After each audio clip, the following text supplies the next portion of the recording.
for Carrick. That's the crazy part about this. This is the T1 roster that won Spring 2020, and then there was some questions in summer, right? There was a lot of shifting. Gumayusi was being pushed into the role very heavily, even as far back as the Worlds qualifiers, but they settled on this roster, which had one weak link in their 2020 roster, which was effort. You see where, he's ended up. He hasn't looked terrible by any means, but Keria feels like a massive upgrade. It feels unfair that T1 can have 10 players and then shift back to form here at the very last moment with a huge upgraded support who's been the only consistent piece of their roster all year long. When we take a look at the mid matchup here, I mean, there's kind of been this term coin that's been going around, right? The four kings of mid, BDD, Chovy, Faker, and of course Showmaker, who waits at the end. And BDD of the four, I feel, has been the quietest this season. But if you look at his stats, he's been very consistent, right? His kill participation is not as high as some of the other players, but he has certainly been great at doing consistent damage. And his champion pool, the Orianna Syndra that we've seen him play so much, really indicates his playstyle is that kind of sit back, do consistent damage, set up for team fights. He's the initiator, and some mid laners aren't able to say that they can initiate team fights as consistently as BDD does, but he is so good at it, especially in the later parts of the game. That's why Gen.G's late game is so solid. Yeah, there's also the fact that BDD, when he's on form, is so smart with all of his cooldown usage, especially in those later game team fights. When something gets into his head, he doesn't look the same. So I'm very much looking forward to seeing whether this team can get themselves together and find a victory. BDD on your screen right here, right now, looking very serious. Ruler doing exactly the same thing, of course, probably going to be calling for some pentakills to celebrate his 450th LCK game. He is 14 kills away of hitting a huge kill milestone as well in this series. So very, very massive series for him if he can perform well here. And I think you're right. There is absolutely a mental block that can form around Gen.G in these longer best of fives. We've seen them get swept so many times. It's not just that they don't perform well and their win record is not good in best of fives, but they are often 3-0 swept in those best of fives. I mean, actually, to be honest, their stats in best of fives are just really bad. It's really rough.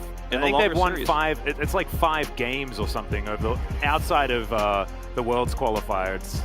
It's not great. Not that very many victories. But, I mean, they have to turn it around now, and they've got an opportunity. I think that this is a fresh start for best of 5 Gen.G, and if they want to reward their fans for sticking by them, it needs to be a sign here, right now, that they can actually manage to at least be competitive, right? Like, I don't need Gen.G to win.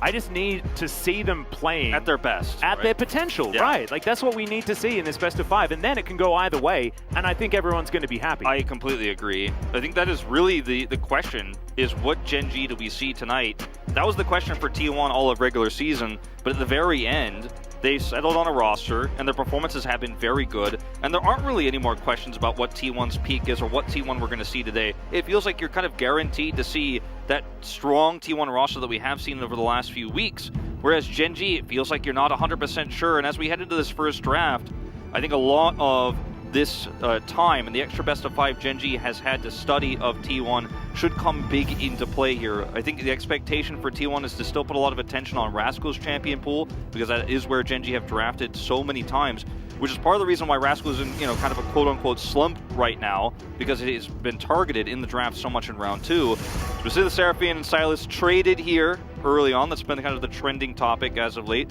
Yep. But one of the big standouts for T1 in that series against DRX was the Varus priority that we saw from Teddy, and I think Gen.G should definitely look towards that in this I don't think so. Let him play it. I thought that, I don't think it worked. I think they played it a couple of times, right? They lost one, won one, but I didn't really quite understand it. I love the Sylas and the Seraphine bans away here. I feel like they watched the C9 series last night, where Sylas was this big problem and we couldn't quite work out where to put Seraphine in the matchup and all these sorts of things. So that was definitely a bit of a shout out. I like it. As Renekton banned away from Rascal makes a whole lot of sense, and Volibear priority. This shows us a lot of good things from T1. This shows us the evolution that we've seen, but Thresh was available, and thank goodness they locked that one in. Yep, Thresh was banned by DRX in first rotation all 4 games, actually, against T1. They were never going to give Keria the opportunity to play it, even when the sides were swapped. The response here is going to be the Udyr priority here with an early Jinx pick, and we have seen a lot more Jinx even without the Thresh as of late, and one of the pairings I was waiting for, and we finally saw yesterday, was that Jinx Tahm Kench. That there is an opportunity for Life to pick it up, and he will. This is, I think, a very strong bot duo that we haven't really seen come to fruition until playoffs, and I was a little bit surprised by it, but you could see the power and the safety that this Tahm Kench brings to it, an otherwise immobile, very high scaling AD carry. Really liking the draft here so far for Gen.G. I feel like the Aphelios Thresh, you know, is still strong in its own right, but this makes a very fiery bot lane that could scale up extremely well. Yeah, it'll be fiery later, that's absolutely for sure, but I do really like the fact that the trade of these safety supports in the Tahm Kench Thresh is now a thing that teams have to watch out for. It's no longer ban the Thresh and then you're fine, you don't have to deal with these hyper carries, because we've even seen, you know, Jinx Rel work out relatively well. And see what does happen is that is a Zilean ban up against BDD, of course, one of his old favorites. Yeah. BDD and Bjergsen certainly sharing the pocket Zilean, as I thought I saw Carrier's eyes widen when the Aatrox was banned, and thought he was copying me, because that is an interesting choice here, just wanting to deny a bit of early game power from T1. That is definitely the idea here, you know, and something that can happen oftentimes when you have control of the top side with Aphelios is you get that free lane swap, you get a lot of extra farm. As we see the Scion ban coming through here now, and the Twisted Fate ban does show us that Gen.G are a little bit concerned about, you know, a similar draft that we saw in the Gen.G series where you see Faker on the TF and then you have a controlling top side, you teleport, get kills on rotation, and start to really control the early game tempo. And both the Aphelios, or rather both the Aatrox and the Twisted Fate bans kind of showcase that Gen.G is worried about Gen.G, or rather T1, get my team names right here, T1 getting that early tempo advantage. And they want to play for this later Tahm Kench Jinx scaling. Looks like we're going to see some of that match, though, with Faker's Victor.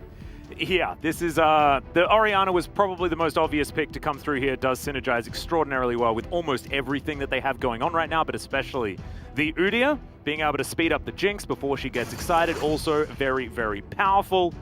And the Victor, of course, going to be locked in. Cannon finds it absolutely hilarious, and we'll see what he's actually going to pick up here to put towards the top side of the map. I mean, the Akali could have been a top lane pick, but, you know, I think you don't want to do that one blind here. It's just so risky. I mean, they banned the Scion away.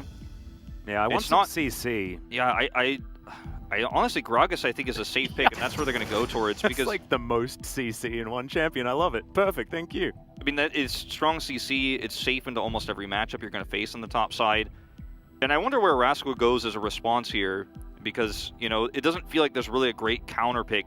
Ooh, the Ornn would be a really big throwback to one of his stronger champions, historically speaking, and also would give this comp even more scaling power and team fighting prowess. And even though it's a rare pick here, and it's not necessarily going to be a banger matchup in the top side of the map, I really like Gen.G understanding that if they can have enough initiation and enough of a front line for Jinx to actually do that consistent damage, it is going to be very difficult for T1 to front to back. Well, I mean, it will be unless T1 just win the game in 20 minutes, because Gen.G are basically a no-rush 20 comp with this.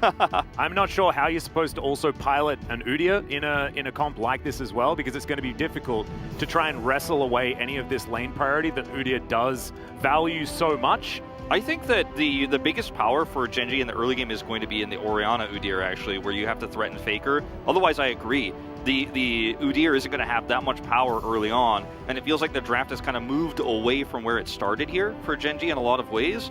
But I do think that if they can get an early, not even an early advantage, if they don't fall behind early, then they are going to be able to scale up team fights extremely well. They have great initiation. They have insane lockdown. If you get caught as anyone on the side of T1, okay, first person who gets caught gets Lantern. Second person who gets caught is dead almost every time.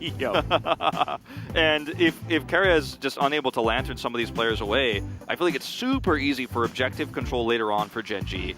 Yeah, and look, if Keria is using his Lantern on anyone other than Aphelios, then there should be a way for Clid to just run through and stop the Aphelios from being able to do exactly what he wants. Ornn as well, fantastic with that long-range CC with the Ornn Horn. And this goes back to one of Rascal's picks, right? Before he was the Camille Renekton guy being aggressive in all of his lanes, he was Ornn one-trick for so long. He just loved jumping on this champion, but he's a very different champion to who he used to be, right? It's not going to be quite the same situation, as BDD has paused the game just a little bit, just trying to make sure that everything is all right. BDD, we were so close to getting into this series. Come on. Hey, That's it's right. the We'll best forgive time. you for now. The best time to have a pause is before the game starts. It's an audio issue we are being told with his headset, so we'll get that sorted out because communication in this 5v5 game is of the utmost importance. Yep, somewhat important. I wonder how many audio issues we've had so far this this season. I wish someone kept count. Because Not as many as we've had Cloud Souls. I mean, that's probably true. That is probably true. But I feel like every time there's an issue, it's something wrong with the headsets. And I think maybe we... You want to narrow it down to a brand and be like, well, what's going on? I just feel like we could be looking into how we figure out our audio system, you know? Or maybe it's just really, really hard to make audio work on a day-to-day basis. I'm not entirely sure. I mean, usually when teams are playing from home, they have a specific setup that they use, but also, you know, Riot captures all of the audio. That's how we get our really cool open mic checks and stuff like that. So it's a pretty complicated system. And when you're playing on LAN, it's usually just connected to a very complicated system that Riot has done, you know, and we have a really awesome studio here. It's very well equipped for these types of things and has been built that way, whereas trying to set it for home sometimes gets a little bit more complicated with all the recordings and the wires and what program you're using to connect and making sure Riot can record properly so we have that data. So it's not as simple as like, just restart Discord, bro. Like, yeah, maybe not quite as plug and play, but desperately wanting to get into this one. You can see Faker. I can see some fire in those eyes, Wolf, and I imagine that if you're a Gen.G fan, you're a little bit frightened for what this team's going to be capable of. I want to go back to what we were discussing before because I've been sort of one of the main proponents of discussing Gen.G as a team that has a weakness to T1, right? And I did that whilst omitting the World's Gauntlet. And also, I think the last best of 3 that they played in the summer regular season. I want to go back to that because that was a very different T1. This is a T1 that felt like they didn't have their cohesion. This was the time when Cuz was struggling a lot, not actually able to sync with his team quite as well as I think a lot of people were expecting, especially for a player that was so good when he was playing for DRX. Like, he really did come into his own. His Gragas was the best in the league and was also meta back at that time. Like, this is a guy that we're expecting a lot from and then just didn't quite work out. Effort was also going through a lot of his struggles and the team wasn't figuring themselves out. So I think it makes sense to sort of forget that era and go back to what made T1 great in spring, because that is what's happening right now. That is the T1 that we're looking at and what Gen.G is looking across the rift to as well at this point in time. So can definitely be possibly a throwback, but also a huge opportunity for Gen.G to say, no. We are the great team that you guys know us of from regular seasons past, and we will be able to do this again. So we got the confirmation BDD is restarting his computer, which is why you saw his mic, or rather his camera, freeze for just a moment there. But it will be back into the game as soon as that is done. I want to talk about T1 because it feels like there was this really big blemish, right, between the Worlds qualifiers and also summer, right, between last year's summer and now playoffs of spring in 2021. And if you're a T1 fan, you definitely want to delete that tape. You're trying to find the footage, so you're trying to make sure it's not archived. They're also still trying to get rid of 2018 as well at the same time. But like this is a time where I said it earlier this season where I said we don't know the ending of the story yet for T1, but this is going to be a season that fans never forget because of all the rosters we saw, all the changes, all the shuffles. And what it turns out that T1 needed at the end of the day was actually to go back to what worked before. And it's interesting that Gen.G is one of the only teams in the LCK has made almost no changes, right? They have no major changes to their roster. They're starting 5 for the LCK throughout regular season and playoffs. And T1 actually went back to basically Gen.G's strategy. That's what is so ironic about this matchup in the playoff series because Gen.G didn't change anything, and some people were concerned maybe they didn't change enough. Is this team going to be able to make the run? Sure, they'll make playoffs. Will they be able to win the whole thing? T1 did all the experimentation. There was a lot of learning involved. There was a lot of failing as well on the way. And where we ended up is actually basically Gen.G's style. We're going back to what worked before with the addition of Keria. So it is kind of ironic in that sense that T1 actually kind of adopted Gen.G's strategy over a longer period of time with a lot more trials. And I think that's what makes this team stronger than it was even in 2020 spring, though, is all that learning, all the added pressure. I think maybe at some points, some of these players have had some of the lowest points in their careers stress-wise. Oh, absolutely. But I think what the end result is something that these players will never forget, and they've gained so much experience that it's crazy. We'll never, ever see anything like this again, I don't think, from what we saw from T1 this year. I don't think that the League of Legends community will ever see a roster this much trialed by fire over the course of one season. I mean, I feel like every T1 roster is trial by fire, right? Just because there are so many eyes glued to this squad. But I think something has to be said for giving these players a break throughout the season, allowing Zeus to come in, allowing Gumayusi to try and bear some of that brunt.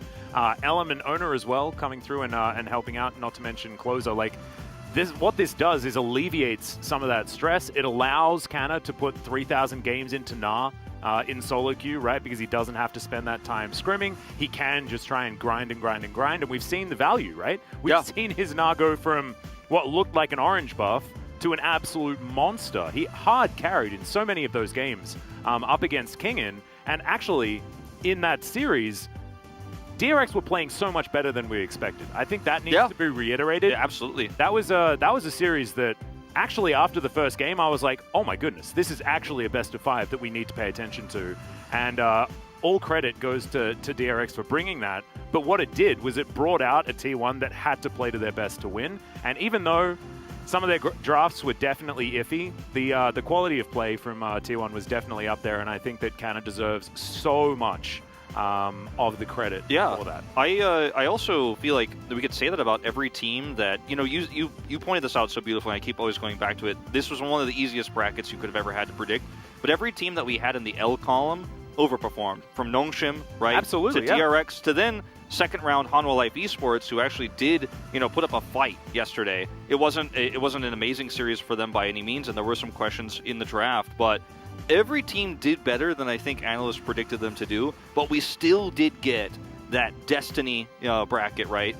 So once the headsets are on, the headphones are fixed now, and the webcam is back up, we are going to be jumping into the game. I can see the webcam's on. Yep. I think it's happening. I think we're almost into the game. We might actually be doing some video games. Yes. Here, Wolf, which is extraordinarily exciting. There's a lot of added pressure, actually, you know, going into a pause like this extended before game one. If you were in the right zone. Can we not talk about it? Because, you know, there was a slight delay before a final, maybe in 2020, and I don't want to talk about it.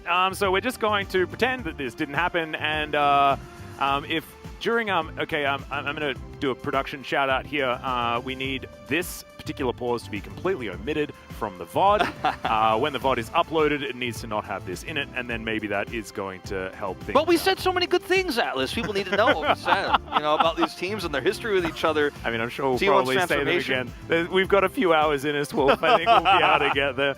Maybe we can be more succinct as well. I do love Hodoring over some of these extraordinarily seasoned matchups that we have, because there are new and old rivalries brewing, right? It used to be the telecom war, KT versus T1.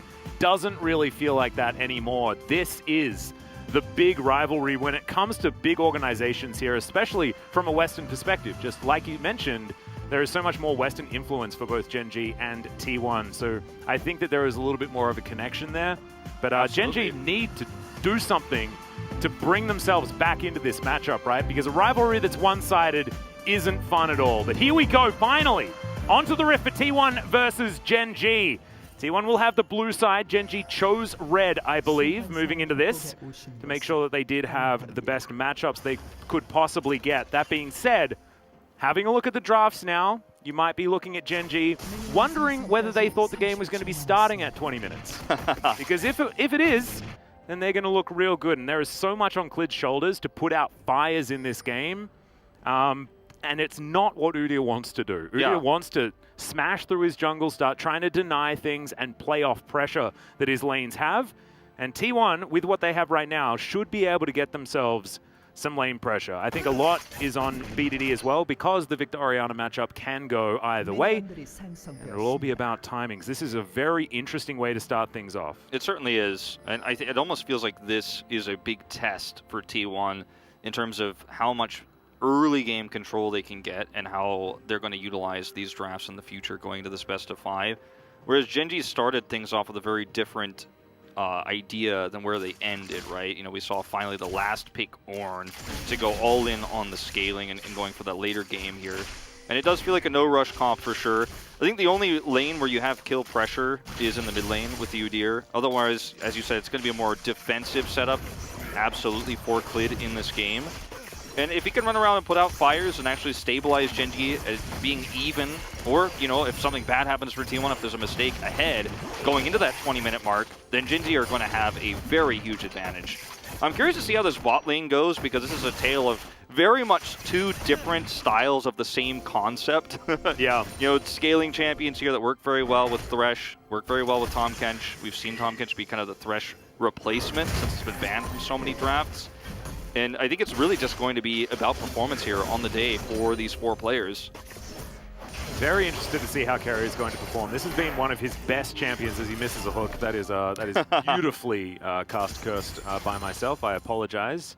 Well, but his Thresh has been exceptional throughout this this season. We saw the stats at the bottom of your screen, over 70% win rate as Cuz. Look, these Raptors can get angry. Talk to Piotrek about it. But of course, he's Olaf. He's absolutely fine. Wants to be as low as possible. As BDD now down to 200. And Faker having a real good time. So far, this matchup has been very, very even. Like we said before. But not looking very even in the mid lane right there, as Faker doesn't have very much mana. So a possibility for BDD to make it back in and start trying to return the shove. He also still has Corrupting Pot and Cookie. So there's Cookie left. Once he has that eaten up, he's going to be fine. He's just going to sit back and play it passively. If Faker tries to really push the issue here, he does put himself under threat of being ganked by this Udyr. And he knows the timing of this too, because he knows Udyr is actually going to be taking the scuttle here. So he can actually go up, get that ward on the Raptors with this extra pressure that he has in the mid lane. It doesn't overextend. Very well played here by Faker so far. But this is what we were talking about, right? Like, Faker should be able to farm quicker earlier against the Orianna. We know that her lane control late is definitely much better, but ramps up. Comes Clid. As, yep, Clid's going to wrap around from behind. He's going for carrier here. Of course, you can't lantern yourself as the flame chompers are avoided. Teddy, actually, though, not able to get onto the lantern, and he's just gobbled up by Life, who will say thank you so much for the first blood. The crab rave from Clid as he takes down his former teammate. You know, in this moment, T1 actually had 2 extremely pushed lanes. They had mid pushed, where Faker was able to interrupt here. Interrupt on the channel, interrupt on my color point, but you know, they had that mid lane push, and it felt like T1 was so focused on getting value, that extra ward, and Faker was stepping back, and it felt like that was the place where T1 felt most vulnerable. They did not realize that Clid could wrap around their ward they have on the brush there in the river, take the long path, and then get that kill. Because they had that warded, they felt safe, but it was a really easy punish there. We'll watch it again. Look at the map here. Look at where Faker is standing, and look at where that ward is on the river. Clid goes all the way around, and they just have no idea this is coming. Way overextended, and it's just a really easy cleanup from here. Teddy is chain CC'd, and there's nothing Carrier could do for him. Yeah, body blocking the lantern as well was really clever there from Gen.G. However, I thought that, you know, Teddy had an opportunity to take it a little bit earlier, but Carrier holding onto his flash, not actually using that in order to create extra distance so that Teddy could have then pressed the button.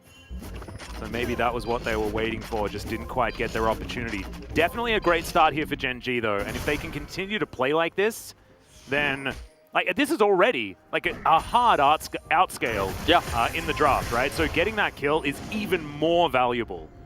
And it just feels like, you know, where T1 are trying to get this extra strength in the bottom lane might be a little bit overzealous, right? I mean, if you end up getting caught a second time, then things, I mean, the game could just end basically. So you have to be really careful here.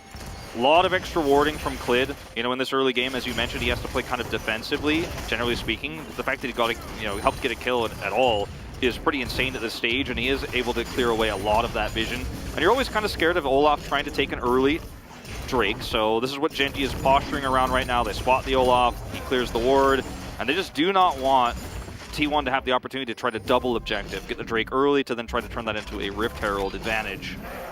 That goes wide.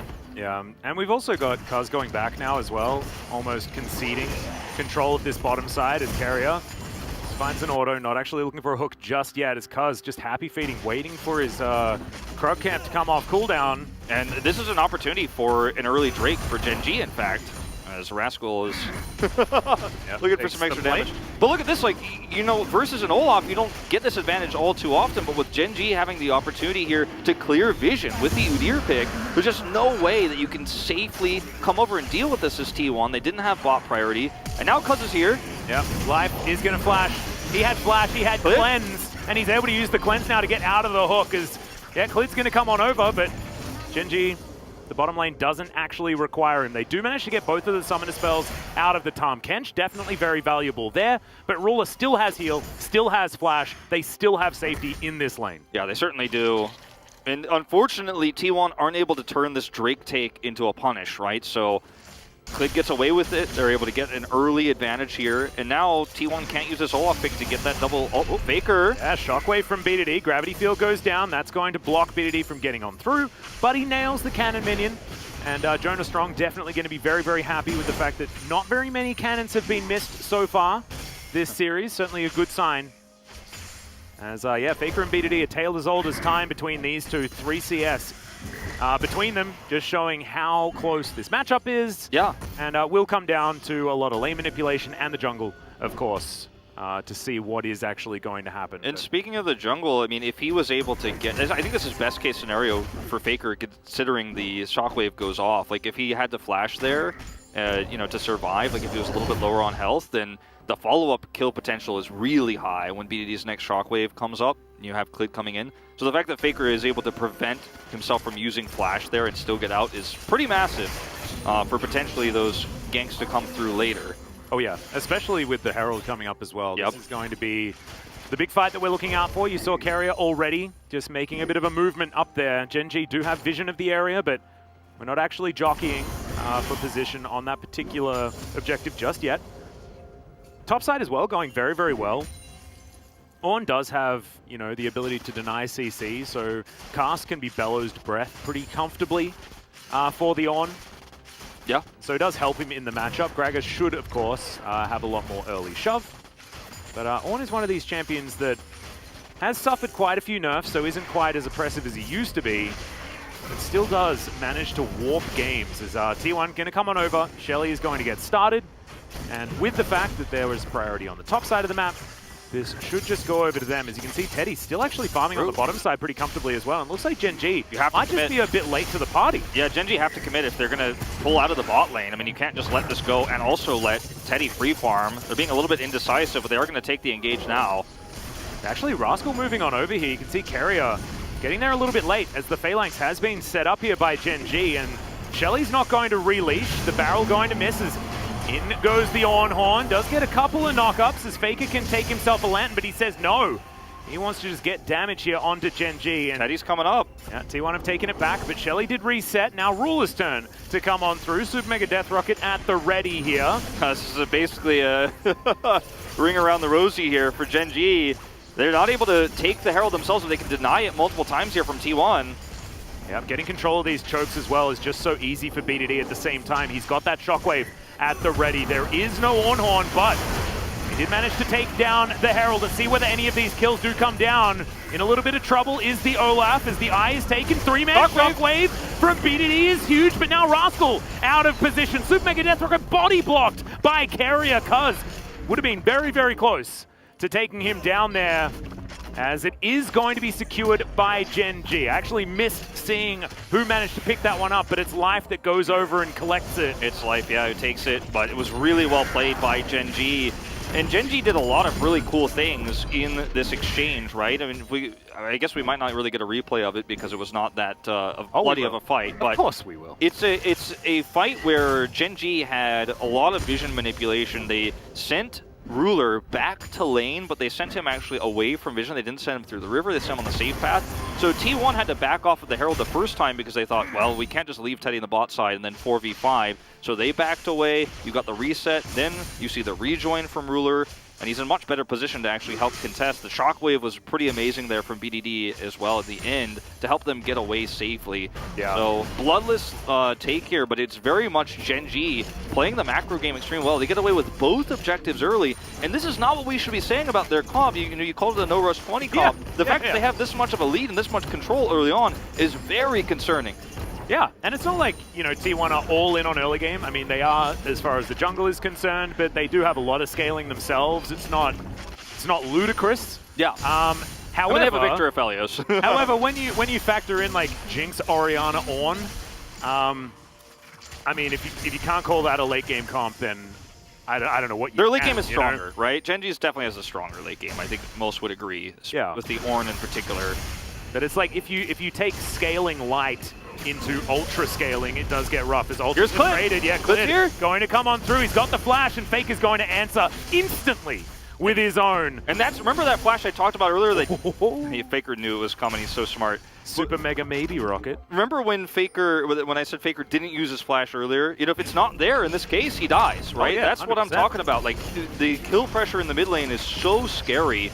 Victor into Orianna when there's an Udyr there on the field, because he will just rip through that the last part of that health bar so easily.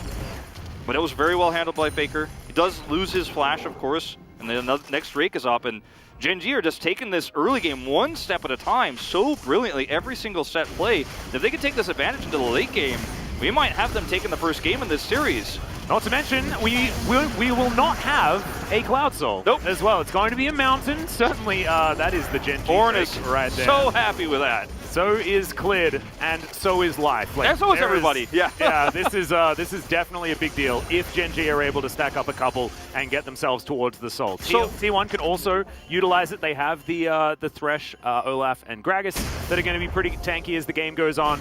And this is not a coincidence that the Shockwave is committed to right before this moment. Faker has to flash, they get extra mid prio. Yep. And this happens right before the Drake comes up. You have that small of an advantage. It actually snowballs into a massive opportunity for Gen.G, and they're able to take this away. And now they have a 2 Drake advantage with the extra Rift Herald, so they're going to have that extra gold that comes with that too. And T1 have kept the gold fairly even. I mean, this is a 0.4 gold difference between you can see in the graph. Like, the graph makes it look crazy, but it's very small. Yeah. But here comes the Herald. Some extra plate gold going to go here into the mid lane. And Gen.G are in such a fantastic position. If they can keep taking these plays into objectives, I just don't see how T1 can recover unless they make a really big stand here on this first Mountain Soul, or Drake rather. It's going to be Soul Point for Gen.G. I mean, I think that's where you have to take your stand as T1. If you fail, though, you're going to be in a world of hurt against the scaling. Yeah. I mean, T1 have showed that they can just outplay you, right? Despite composition. They've had many comps worse than this and still managed to find victories. But they haven't had early games that have sort of fallen away from them. And we keep talking about it, like, you look at the top of the screen, you're like, but Atlas, it's like 500 gold. This game is like really close. What are you talking about? But I mean, it's not as close as the gold graph shows. Yeah, it's this is Gen.G coasting. This is Gen.G getting their no rush, which is exactly what they want. Yeah, it's really a very concerning thing that, you know, unfortunately T1 don't have the agency in this game, and Olaf in a lot of ways just feels like in some of these comps and with how these games play out, a worse version of Udyr, a worse version of Hecarim in a lot of ways. Yeah, it basically is, right? And that's what's concerning about the priority that we saw here, you know, in the draft for T1. And the Udyr works so well defensively, as you pointed out, but you have threat in the mid lane. And Victor is one of these champions that you pick for scaling, but when Gen.G go all in on scaling, it doesn't feel as good anymore. Yeah. And when he's being threatened and unable to join these early team fights, it just feels real bad for T1. The Drake advantage means that Gen.G 2, if they do end up losing a team fight in these upcoming next objective fights, they have kind of a buffer zone where they're still going to be okay. Whereas T1 doesn't really have options to give up Drakes anymore. They have to fight. Yeah, I think they can give away one more maybe, but if they give away Soul, like, it's feeling real Dunzo as Cuz going to run on forward. Strybreaker utilized in a very early Ragnarok, but 2 versus 3, they were never really going to get too much done there. And you can see Rascal just continuing to be absolutely fine in this matchup. Yeah. And look at, I mean, when you make a play like that as Gen.G, worst case scenario, you're going to force either Cuz's ultimate, you might get Faker's flash, and if you get a kill, you get the tower, you know, you get the whole turret. And it's not like they sent Ruler. He's still free farming on the bottom side. You're forcing T1 to make defensive plays and rotate around the map while also losing nothing. Gen.G have taken this comp that scales really well, but have utilized it as an early to mid-game comp so extremely well that they have always in this game such an inherent tempo advantage. Speaking of which, now they are able to rotate over to the Rift Herald, look for a second one here. And T1 just can't really easily get over here to deny this. They're caught in an awkward back timing. Yeah. It's just like, I don't know. I don't know what Gen.G are going to be able to do here to, sorry, what T1 are going to be able to do here to try and stem the bleeding, right? Because they need to get this game moving in their direction, and they need to do so extraordinarily quickly.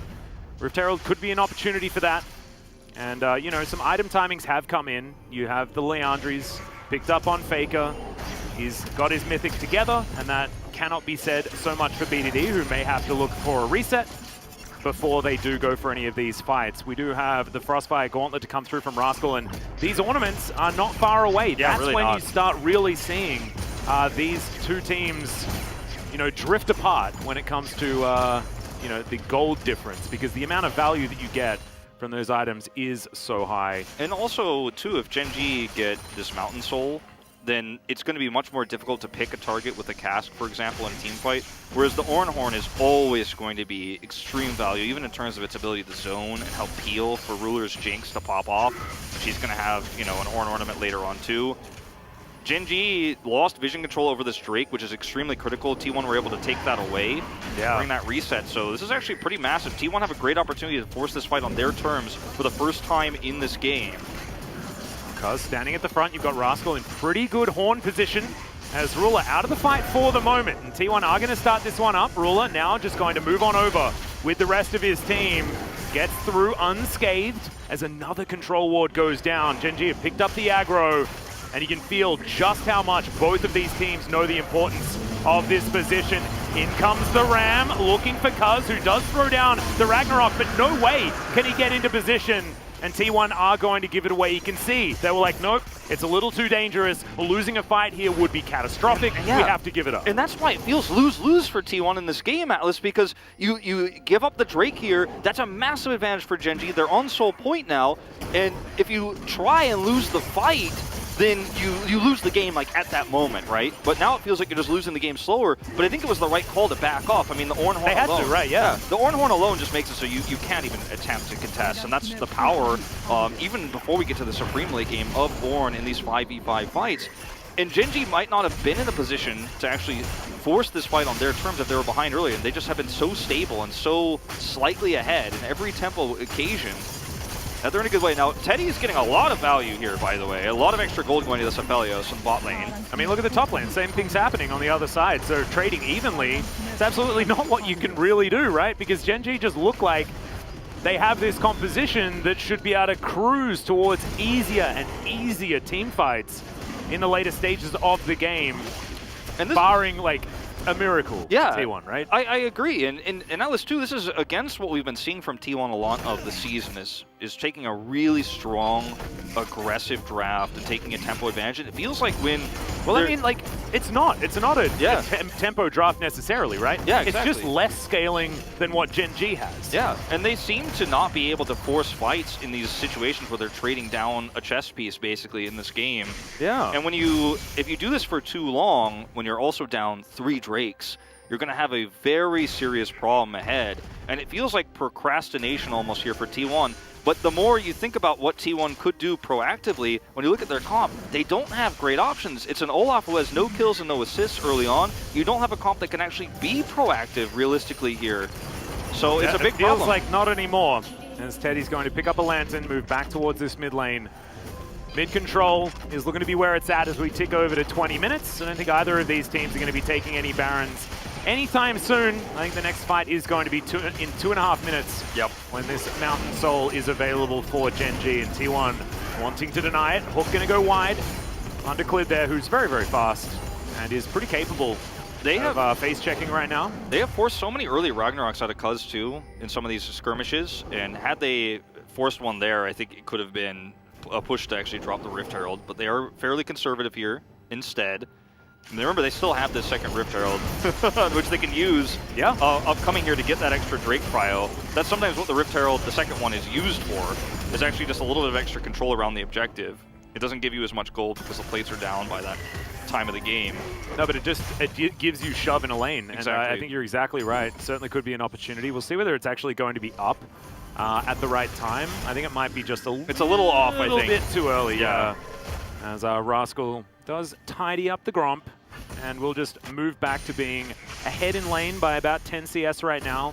At this point in time, it's more just a statement of how this game has gone rather than how the lanes have gone, because of course 21.5 minutes, it's not really laning phase anymore, but this feels like the old days of LCK, right? A 22-minute it's one-kill old game. Gen.G, right? Yeah. This is exactly what it is. The team that felt inevitable, the team that played so boring, but was always able to find these late games, and teams weren't punishing them, right? Yeah, and sometimes, you know, if you're T1, you do get a little panicked, right? I mean, not T1 in particular, but teams in this similar situation might feel the need to fight. And No, T1 but they have that need. That need is there. Yeah, It's not fake. It's real. Yeah, and I think T1 have actually shown really great discipline. Even though they are getting choked out of this game, it feels like T1's game plan is to take one really big decisive fight when they see an opportunity. They're waiting for a big mistake out of Gen.G, and it's not proactive play, and it might cost them this first game, but I think given the situation, it's correct, because if you make one wrong move, the game literally will end. You cannot recover if you lose one team fight as T1, so you just have to wait for opportunities, and their comp just doesn't have great initiation to set up for it. A cask isn't going to be enough, especially if they give up this Drake. And I mean, the Rift Herald is going to be at that timing right now where they can try to push it through. Yeah. It's not going to. It'll be just destroyed instantly, but it's going to give them a slight edge here. But I mean, all of this tussling, I mean, you guys might meme about the K-Ram and things like that. Control of the mid lane is so important. Clid puts down the Rift Herald at the last possible second, and now Shirley is going to help them be able to move into this river, I love how he grab put it the at the control that they can get. He pushes it at the back, so it actually is the most threatening with the wave. So they actually have to respond to this T1 do instead of just pushing it at the front. It gets a charge even, because T1 cannot give up this position. Yeah, Faker's actually there just to try and tidy it up, but now it's a 5 versus 4 here in theory.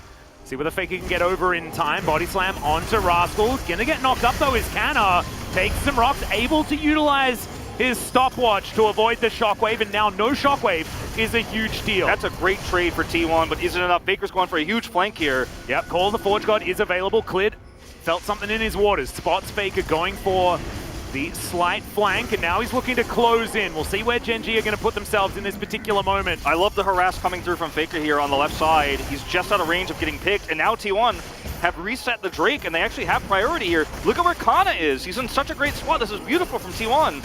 Yeah, we'll see whether he can actually blast cone over. As you can see, he's going to get tongue lashed as now Clid getting on in there, not going to be able to find a smite. Now they have thrown his life away. The Devour is going to be available as Teddy. The close range weapons are so scary. The cast comes out, but the blast cone keeps Rascal alive after the flash. This fight from T1 was exactly what I'm talking about. You play safe, you wait for a mistake, you wait for an opportunity. The shockwave was Gen.G's best tool of wrestling that control away. They stopwatch it, they push in forward, they put Faker on the left side there because they know that Gen.G cannot commit to chase him, or they're going to lose the Drake no matter what. And I think you're willing to give Faker's life for that exchange if you have to, but they don't have to. Faker pushes the envelope so hard on the left side of that flank there to do that extra damage, while meanwhile Kana gets control of the top, gets set for a cask. That was so well played from T1. And again, it's a killless fight, but they're able to wrestle control of the Drake away. And T1 is so good at these high pressure situations. I'm very impressed with how they handled that. No, it was well played. No Call of the Forge God actually used. Gen.G just didn't find themselves with the coordination to actually make that one work. And also fighting into Teddy with Crescendum Severum would have been very, very frightening. I was like watching his Calibrum ammo go down, and I was thinking, what does he have next? Of course, Teddy knows, and he utilizes it, gets towards that Severum, and then the pile-in feels so much worse because he's completed his Runans. The AoE damage close range is so frightening, and Gen.G don't want to fight like that, right? They want to be able to fight front to back with Ruler utilizing the range advantage, and it felt like that wasn't going to be the case in that particular moment. Gen.G are still ahead in this game, and we're still heading towards a longer game because obviously this has kind of slowed down the tempo of the game in a lot of ways, but T1 just could not afford to give that Drake up. But Gen.G still have control of this mid lane. They're still now controlling vision on this Baron. They have a comp that can clear vision so easily with this Udyr pick. So this is T1 taking one baby step, right? Yeah. It's 2 steps forwards and 1 step back, almost it feels like, in this game for them. But you're going to have to see a lot more of this from T1 if they're going to come back and win this game. Because, yeah, again, less than 1,000 gold lead. It's 500 gold lead right now. But the 3 Drakes cannot be ignored. And the scaling that we've talked about, that we've beaten to death, in this cast, is just a huge factor. It's an elephant in the room. Kana's not going to get this, sadly. I actually think it's not bad of Gen.G just to give up that Drake, right? Yeah. They realized they didn't have optimal positioning, and like, just don't. And that's Wait until you get all of the ornaments, right? Yeah. Wait until your Kraken Demolisher is online, your Chem Tank is well and truly fueled up. And that's what the 3 Drake advantage gives you, right? Is that extra buffer. So, you get the opportunity to threaten it. If T1 actually overextend, you win the game. If they take the Drake, you just walk away. They have the complete control over every aspect of this game right now. T1 are just trying to pick up the pieces. The stopwatch play for the Shockwave was what that was beautiful. Essentially really well done. Drake. Yeah. But I mean, I just don't know whether it's going to be enough as Gen.G once again shove out this mid lane, take control of the river. Now going for a bit of a reset here. Life actually makes it back, grabs himself a couple of control wards as, oh my goodness. Just barely Sometimes you're just okay, I guess. Yeah. This keeps happening with these backs in the LCK. Valdez and I had a wonky one the other day with the shield coming through. Yep. Sometimes you don't get the interrupt. Nope. Don't think they would have gotten the kill there, but it would have been nice to slow that down. Oh, staggering backs is actually a huge deal around these Baron fights. It's 100% right. Look at the ornament starting to come through. Now you have Leandri's Ultimate Depression or whatever it's called. I think it's Leandri's Lament. Lament, yes. I think it might be. But I mean, it's just this. You go through a thesaurus, add Leandri's to the front, say something sad at the end. That's all 3 of the Leandri's items that have existed. So. And, as a Sea of Thieves guy, I always call the Kraken Slayer the Megalodon Slayer when we get that upgraded. That's online here now. Like, Gen.G have the pieces of the puzzle. Like, we're starting to hit that late game where we were talking about what the late game, but the late game, but the late game. But, I mean, we are there now. Yeah, no, it's happened. It's happened, and Gen.G have the tools they need to actually crush a front-to-back team fight. And T1 are going to have to try to find one way or the other. But if you make just one mistake against this composition, you get wiped. Full wipe means end of the game. Oh, absolutely. We are certainly at that territory. The Drake's going to be spawning in 30 seconds. Gen.G at the moment, just milling about mid. This is the fight T1 have to take. And it's going to be one of many they have to take. But they have to take it in some miraculous way, just like the last one. Klid's looking for Faker. I love Faker's positioning so far. He's always on the flank, drawing Klid's attention away. And he can get a lot of harassed on if he gets away with it. They do manage to get the Banshee's Veil out of BDD. If they can find BDD, if he gets cast, I mean, that's one way you win this fight. Well, you get the Banshee's Veil, as you mentioned. We'll see whether T1 are actually just looking for a trade. They could potentially run at the Baron. There is Severum Crescendum. This is real rough. Ruler's going to go over and try and solo this one out. And we'll see whether Gen.G can play enough defense. This is so scary here for Gen.G to actually split this up. Super Mega Death Rocket flying on towards the Baron, Cuz taking a fair bit of damage here. Baron down to about 1,000, and it is secured by T1, but now the fight is on. Rascal doesn't find too much value there, but the Jinx takes down the Aphelios. Olaf, of course, is going to die, and Gen.G get Mountain Soul, give up Baron, but now 2 kills. Will this mean a broken base as Kana is running for the hills? The very terrified Yuumi is exactly how I would be feeling in that circumstance as well, as Klid comes on over. They're looking to try and stagger this one out. Even the comes teleport. over, and yeah, I just don't think that he's going to stand much of a chance here. And no more stopwatch. They were able to take the Baron, but they weren't able to group on it. And you saw the massive damage coming through onto Cuz there from the Super Mega Death Rocket. Yeah. Which is very difficult to say. I mean, like the Ziggs Jinx combo, just Mega Inferno Bomb, Super Mega Death Rocket, like, there's too many. Watch this though. T1 are not fully grouped. Faker isn't here, and you see that Kana is on the edge. He's trying to deny them from taking the Baron away, but I think he should have probably been on the bottom side of the fight, trying to make sure they don't get wiped. Like, Teddy is in a Baron pit by himself, and when he's done, this fight is done. And sure, you get the Baron, you trade it here, but the fact that Gen.G were so proactive about getting in there and trying to cut them off, preventing Faker from getting in, is why this play worked. I thought Gen.G was actually taking a huge risk in this because they could have actually just forced the fight on their terms 5v5, and the split gave T1 the opportunity to take a 5v3, but it just didn't work out because Faker couldn't rotate in. Kana was more on deny duty than peel duty, and Teddy just was instantly blown up. And Gen.G now 4-0 in this game. They have the Mountain Soul. And sure, Baron buff, you've got it, but it's a negative power play. And it feels like Gen.G just have the keys to the Nexus at this stage. Yeah, that is 50 gold that has their name written on it right now. That being said, it being Gen.G's game to win doesn't mean that things are 100% impossible, but it is getting more and more difficult. I just want to say, this is the best I've seen BDD play into Faker in a really long time, even including that series that they managed to win in the qualifier. Sometimes there's just this thing that Faker has that BDD can't seem to shake, right? Ever since, you know, BDD did have that one series back on Longzhu where things were fantastic, but since then, hasn't really felt the same. Yeah, and he's been so good this game. He really has. I mean, there are certain memories that every player will have, and there are certain moments that, you know, some people never recover from. I mean, ask Ryu how he feels about the Zed versus Zed blind pick game. I'm sure every time that highlight plays, I feel too uncomfortable. Yeah, I wouldn't want to ask him. I'm sure when he hears Doa's casting, because I'm sure he's even heard that. Like it echoes through his memory. But I mean, there are some players that just are bad matchups against others. But in this case, it doesn't feel that way. BDD has handled this game so extremely well, and it's a 4-kill game. It's a 4-kill game at 32 minutes and 20 seconds here. And it's just been Gen.G having such an early tempo advantage with a comp that scales better, and against a comp that has no agency to initiate and try to stop this runaway train that's off the rails now. Yeah. And Gen.G with all this extra shielding makes it even more difficult for T1 to potentially pick someone. They have such a great front line. It just feels that in this game, Gen.G are so inevitable. T1 have no options here.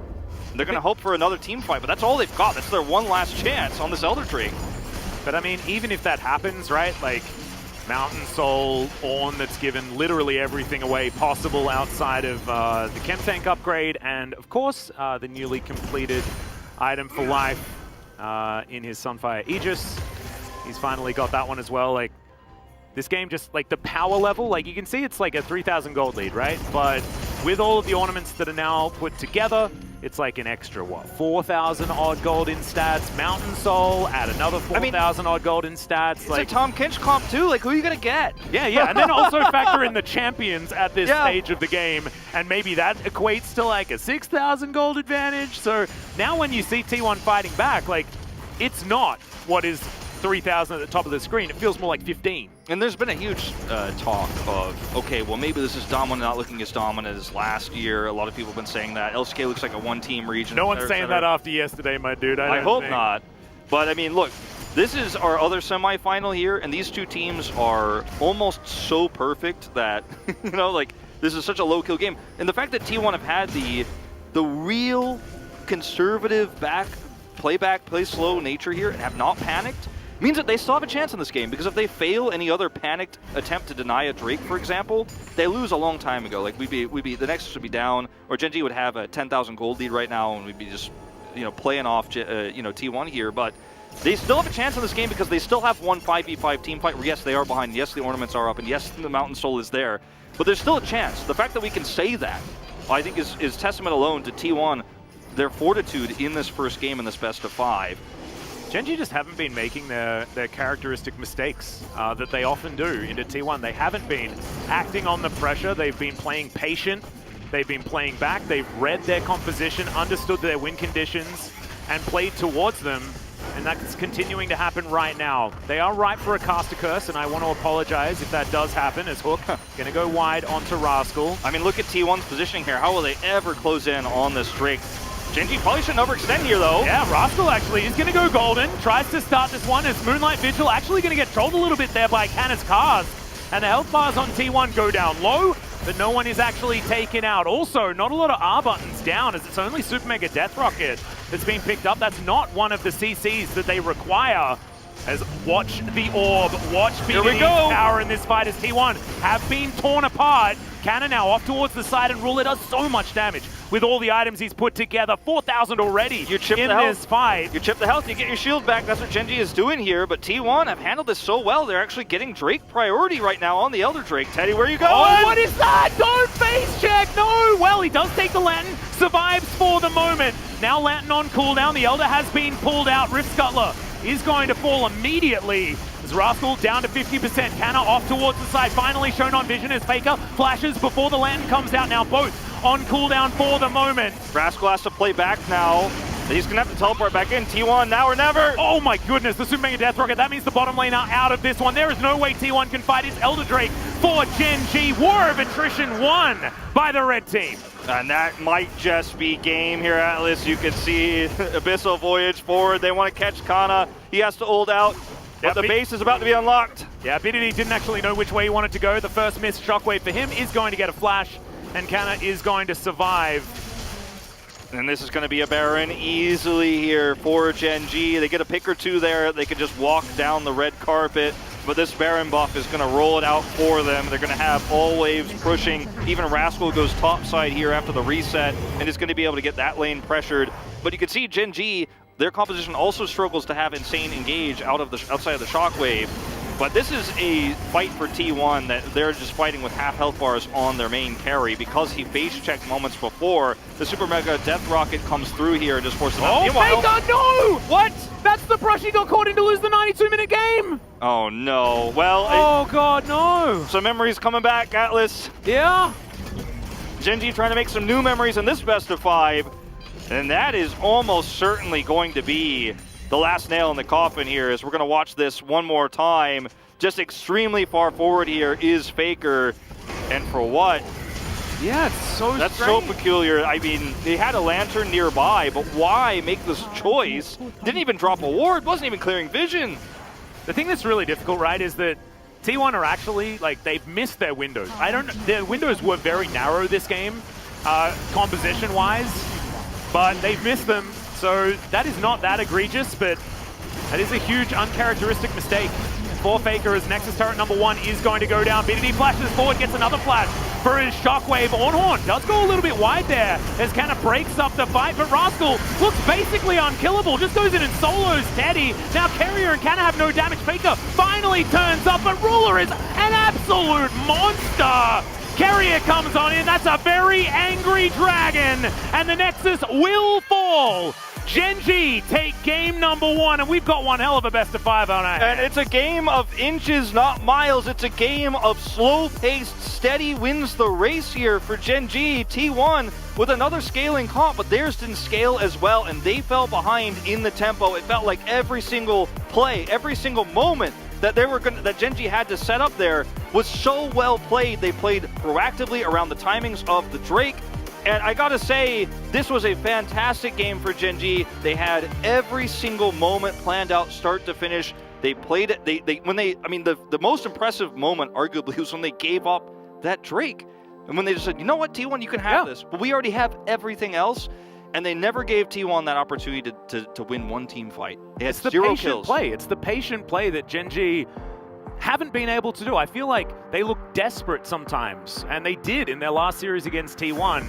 That was gone here. This was the juggernaut Gen.G that drafted better. Like, they see T1's draft, they're like, oh, you've got an Olaf and then a whole bunch of like champions that want to play mid to late game.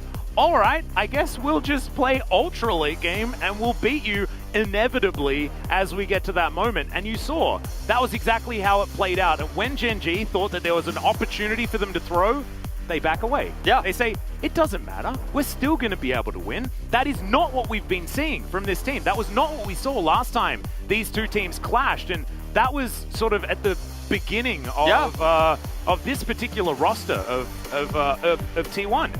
They came in, it was like Faker and the gang are like, we know how to dismantle Gen.G. Have a look, you guys sitting on the bench. This is how it's done. They did it. They ripped them apart.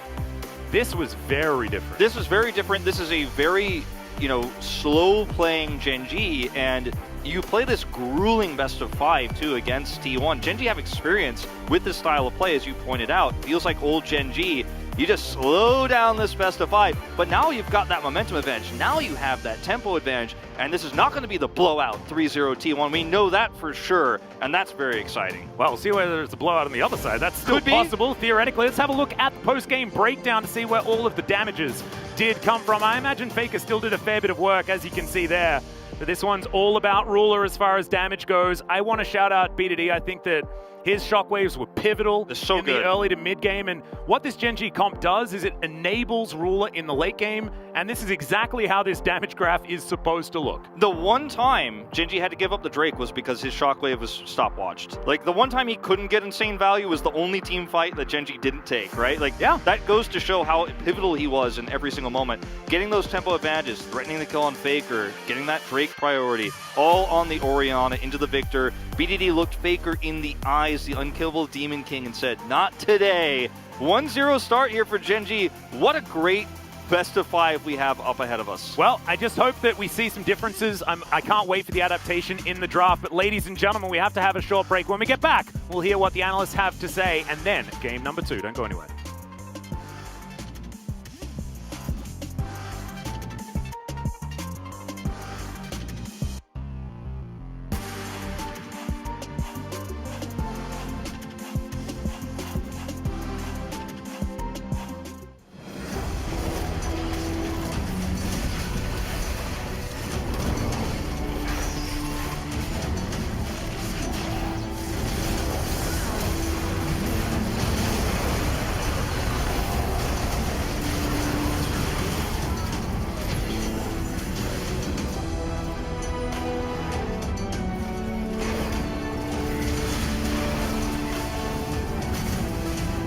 또 나온다 앞에 쪽. 오케이. 앞에 노플. 가자 이거. 태연아, 맞춰서 미드가 돌아서 와. 맞춰서 와줘. 칸카 이거 칸카. 쓰레기 켰고. 천천히 보자. 얘 딜 못 버틸 거야? 탑으로 가는 중. 야, 셋 잡았어. 아, 뭐, 감이 있다. 딸피. 이번에 궁을 한번 줄게. 밀어내야 돼. 앞에. 앞에 노플. 타워. 타워 때리면서 봐. 타워 아니, 때리면서 봐. 아니, 천천히. 천천히. 천천히 봐. 앞에 잡았어. 앞에부터. 올라프 나이스. 여기 가줄게. 세영이 밑으로 마무리 다 죽여. 다 죽여. 나이스.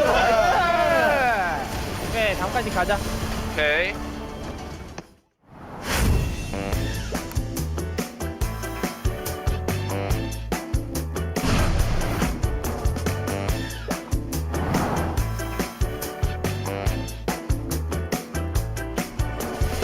최대한 스킬샷 덜 맞으면서 나름 분노 관리.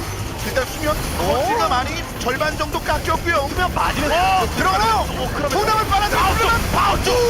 이게 한 방에 터졌어요. 파울을 제거! 그러면서 그리고 밀고 들어가는 발사이 살아있는데요. 나머지 딜은 어떤가요? 이거 치워. 이거 솔카도 위험하고. 표시가 표시도!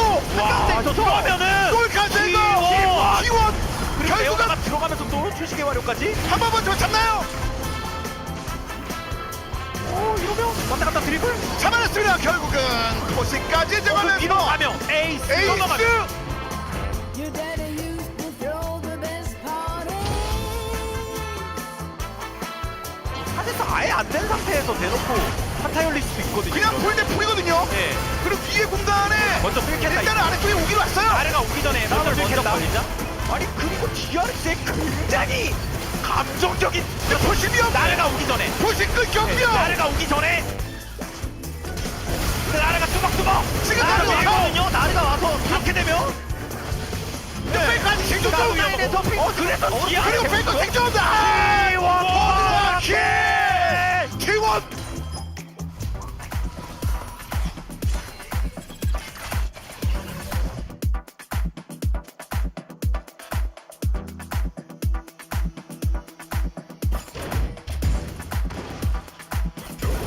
캐리야. 언급하신 것처럼 그걸 기반으로 해서 T1이 최근에 연승의 기운을 더 이어나갔었는데 네, 카림도 뛰어와요. 네, 카림 뛰어와요.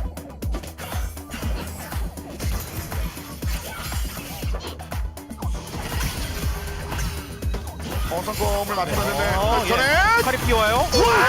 간다! 근데 돌아가기는 어렵지 않을까요? 전면 걸치. 그래, 이동. 오, 예.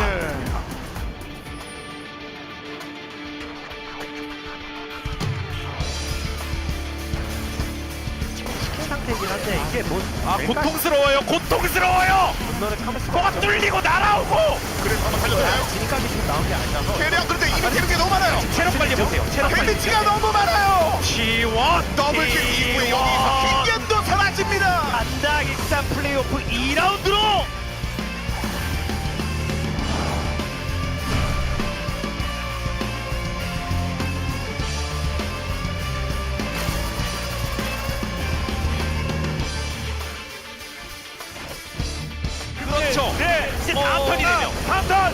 킬러가 이거 달라붙으면서 일단 BDD 쪽이라도 BDD 도끼 맞았습니다. 잡아서 싸워야 돼. 상대가 지갑에 돈이 많거든요. 다음에 뒤로 좀 빠지면서 오면만 나와야 돼. 오면 갔다 오면. 오면 갔다 오면. 그렇죠. 오늘 갔다가 엉덩이 빨려. 여기서 다시 한번 몸을 끼고 가야지. 그러면 떠는 두명 쓰지 말고. 와 라이프. 아 오늘 이렇게 잘 뛰고 퍼드랍게. 야 이거 다 들어가서 펜타냐. 펜타케.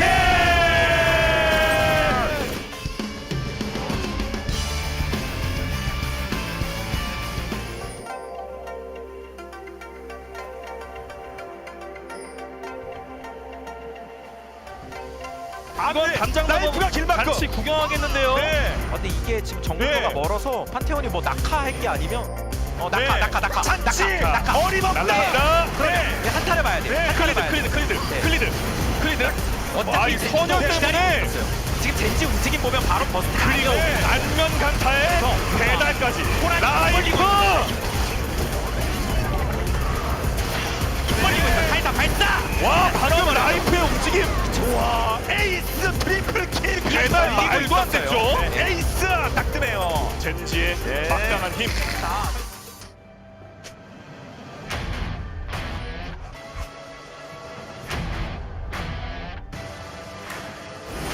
자 바로 3점. 쫓아냅니까 쫓아냅니까. 와 밀어내면서 천만다행이죠. 아 바론도 도와주고 있고요. 일단 바로 왜 있어요? 바로 버튼. 들어가. 이것까지 막자 진짜 미쳤어요. 혼자 다 해먹죠.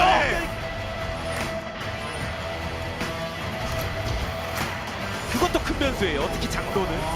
볼까요 그럼요. 장로는 먹은 쪽이 한타를 일방적으로 이겨서 그렇죠. 끝나요.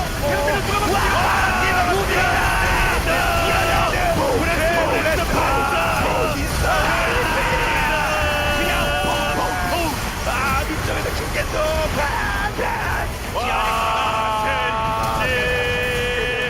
젠지가 결국은 기가 막히게 마무리 짓는 모습이죠.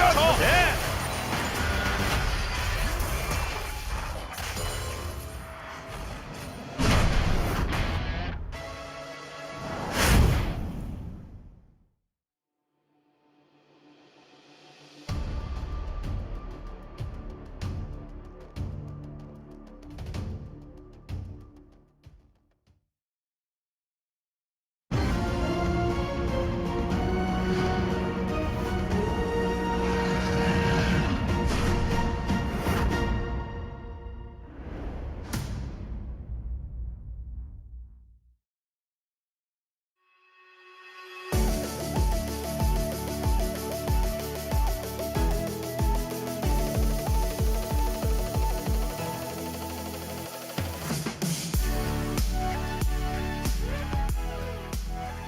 Hello and welcome back everybody to the LCK Analyst Desk for the second round of the playoffs. And today we'll be joined by Gen.G, Victory, and Gorilla. We're having a banger series between Gen.G and T1, a very long rivalry between two teams, and the winner will be heading into the finals, and Gen.G was able to take game number 1. Both teams prioritized their bottom lane a lot, so this time around, once again, they are focusing on the pick heading to the bottom lane. Yeah, they were definitely playing around their bottom lane. They have Teddy, they have Ruler, so they were playing around the objectives a lot, and they were drafting around their AD carry picks as well. Thresh is known to be the best pick here in the meta, so they first picked Thresh, and then Gen.G was able to kind of mitigate that force with Jinx together with Tahm Kench. And with the early gank, Aphelios and Thresh was not able to hit the power spike when they wanted to, which means Gen.G will be empowered even stronger. T1, the only picks that had agency to make early game actions was Thresh together with Aphelios, and Orianna and Victor was just kept having trade on the mid lane. So with the early game action happening from Gen.G, well, T1 lost their agency, and when the mid laner was hitting their power spike, Gen.G's player was rotating towards the mid lane in order to enable BDD's power. Looking at Victor and Olaf, we have always mentioned that Olaf kind of buys time for Victor to scale, but Orianna and Udyr is something else. They have a strong synergy. They can look for early game actions. For example, with the Orianna orb, Udyr can run into the enemies and he can pick up kills. And at the same time, they can support their AD carry to carry the late game. So even though Zoe was available, it was really smart call coming out from Gen.G to lock down that Orianna instead. Now let's take a look at this first highlight where Gen.G was able to pick up a very first kill and then rotate towards the early Herald. T1 really wanted to compensate the loss they had in the early game fight happening on the bottom lane, so they were forcing this Herald try. So Orianna didn't do much work, but she got every work done because Orianna has full control of a narrow landscapes. You know, you cannot just walk past that area when Orianna is guarding there. So with her presence, Victor and Thresh got completely zoned out, and the top side was taken over by Gen.G too. So Gen.G even secured the Herald, and they were able to walk away without losing anything. And then so Jinx was able to also pick up all the waves that was about to get shoved under the turret. It was not about the mistake coming out from the individuals. It was more like Gen.G's intelligent macro decision, especially around that Orianna. They were able to control that area around the Herald. I think T1 definitely had the power spike to take teamfight at that point in the game, but Gen.G was able to just control the fight really well, utilizing the power that they had with the champion picks. And that's where everything started. T1 was not able to come online because of that loss of the early Herald, and then Gen.G was having a full control till the very end. So let's take a look at this second highlight. It was a Dragon Soul time for Gen.G, and Orianna always had the orb on a very significant area, so T1 had no chance to make their way down to the Drake. So T1 looked to trade it with the Baron, but Gen.G's comp had Tahm-Kench and Jinx. At that point in game, Jinx can solo the Drake, and then they can utilize the Tahm-Kench ult to make a cross-map rotation, and then Ruler used the ultimate to scan the Baron Baron HP, and she was also able to effectively chunk down the opponent's HP. And then we could see a slight mistake coming out from Kana here as well. But even though Udyr was not able to steal away that Baron, but still Gen.G was in a very huge lead in order to take that Baron fight. Gen.G was not in a rush at all, but T1, they really needed to interrupt the Dragon Soul coming out from Gen.G. T1 was trying really hard to find any kind of window to take the game around, but Gen.G was so solid. And BDD will pick up that POG on Orianna performance. Very low DPM, to be honest, but he was getting all the work done in order to help Gen.G reach the kill perfect game in game number 1. Gen.G always had Orianna to control the landscape and not allowing T1 to reach to the Gen.G players. Orianna, it was really significant looking at the marksman picks here, because this champion can do massive damage, but at the same time, this champion can protect her AD carry. On a similar point of view, Victor is also really good because he can just one-shot marksman in the late game, but still Orianna was there very reliably for Ruler to flash on forward and pick up the kills in the end. Well, BDD, even though he didn't put a lot of damage, still, it's really his duty in this game in order to enable Ruler to carry the late game. So he was able to pick up the POG with this performance. And this is 4th kill perfect game from Gen.G throughout the split. I think they are keeping their momentum coming from the last year's regional qualifier. So let's check out whether T1 can stop their momentum. Thank you so much, Jisun, as usual, for the translation of the analyst desk, and welcome back. It is time for game number 2, and I think that the thing on everyone's mind is draft. Yes. Will T1 continue on this downward trend when it comes to a lot of their drafts that they've had? I think in their Hummer Life series, that first draft was so beautiful. You know, the debut of the Volibear jungle.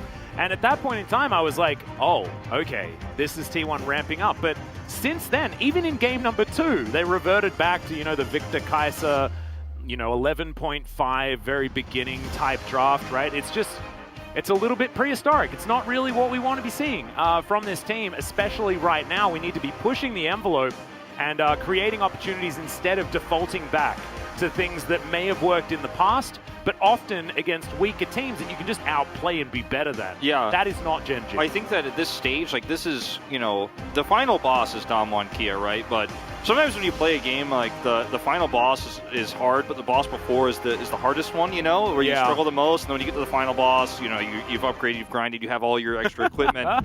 I feel like in this case, you know, T1 have to prove against this really strong opponent that they can actually hang in terms of drafting, because sometimes it feels like T1's draft identity is 2 half measures, half early game, half late game. The Victor picks we've been seeing from Faker feel like insurance rather than a solid plan or theme. And when you play against a draft like Gen.G's in game 1, where their draft was just more all in on later scaling, because they had that 5th pick Ornn, you just really have a big problem. And I think T1's identity for most of the season, especially when they were playing a lot of closer, was extreme early game control. And when you're playing Faker, it's a little bit tougher to draft that way, especially when you're not playing one or either. That was the duo, you know, that we had where they really went all in on early game control. But you can't half do it either here with these drafts we're seeing. You have to go, I want to say, not all in, but you really have to commit one way or the other, because Gen.G's drafting is so wide. Like, they have such wide champion pools outside of BDD, so you really have to be careful. And also their styles, right? Gen.G have played fast League of Legends throughout this season, not as much, and towards the end, they've moved back to this classic Gen.G scaling style. They never got the stigma off, right? I think everyone at home is like, oh, Gen.G Resident Sleeper, the classic. But Gen.G did try faster styles, right? We had Cleared and Rascal playing the Renekton Nidalee duo extraordinarily well. And you can see Gen.G actually going to be banning the Renekton and taking Kalista for their first pick. What a Hecarim weird... was definitely obvious, but yeah, this is crazy. I mean, the Hecarim ban comes through, you see the Kalista first pick here, but this is over, for example, a Thresh that was also open. You know, they could have taken that. There was so many champions open here that Gen.G could have taken instead, and they prioritized the Kalista. I'm really curious to see how this goes. We saw some... Oh, wow. Well, here's the thing. Like, now you just go straight into Senna Kench, and this is what so many teams have been scared about, not just against T1. Basically, all of our top 4 teams, you don't want to let Deft play the Senna. You don't want to let Teddy play the Senna. I think Teddy's the scariest. Teddy is 100% the scariest, in my opinion. And I'm actually amazed that Senna went all the way through the draft last time around. But thinking about it, the Thresh was first picked, right? And so you then have to take away the Jinx, because that's the best option alongside it. And so they didn't really have an opportunity to do so. The denial sort of got in the way. So now T1 had the perfect opportunity to get there. It's the Kalista set on the bottom side of the map. Certainly an opportunity for Gen.G to demonstrate why this Kalista is banned so much against Ruler. And it's also a ranged jungle that comes with it. The Graves here for Clid gives them a lot of power on the bottom side of the map. You can actually force those kills. You can get down Tom Catcher Senna extremely low, then collateral damage for the finishing blow. There's something like a Nidalee has a similar amount of power in terms of her ability to finish kills with a spear. She's ranged, but the Graves here just really screams that Gen.G are really going to put a lot of resources in shutting down this Senna Tom Kench, and it feels like that was their plan from the beginning with this first pick Kalista.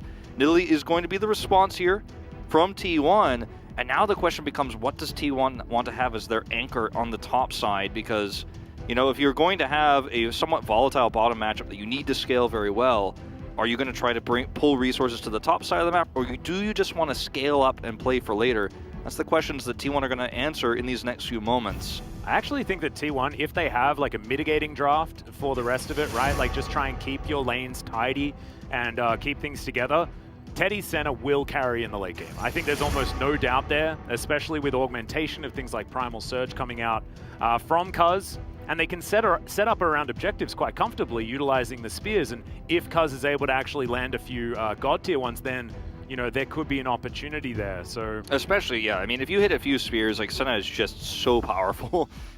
She hits one auto on anyone who's at half health and they're just out of the fight. Yeah, and also slowed, so maybe dead. Like, yeah. It's very scary. See the Sylas ban here, which has been very commonly used as a counterpick to the Seraphine, but also to Gnar. And yeah, true. I feel like Gen.G have an opportunity to pick Gnar themselves here into this draft. Well, they would if it was not banned. Oh, I forgot that's banned. Yeah, my bad. Yeah, Canna deserves Gnar first bans these days, as the Aatrox also going to be taken away from him. The Sylas ban is kind of peculiar in that regard, actually, you know, here for Gen.G, against Gen.G here. And if...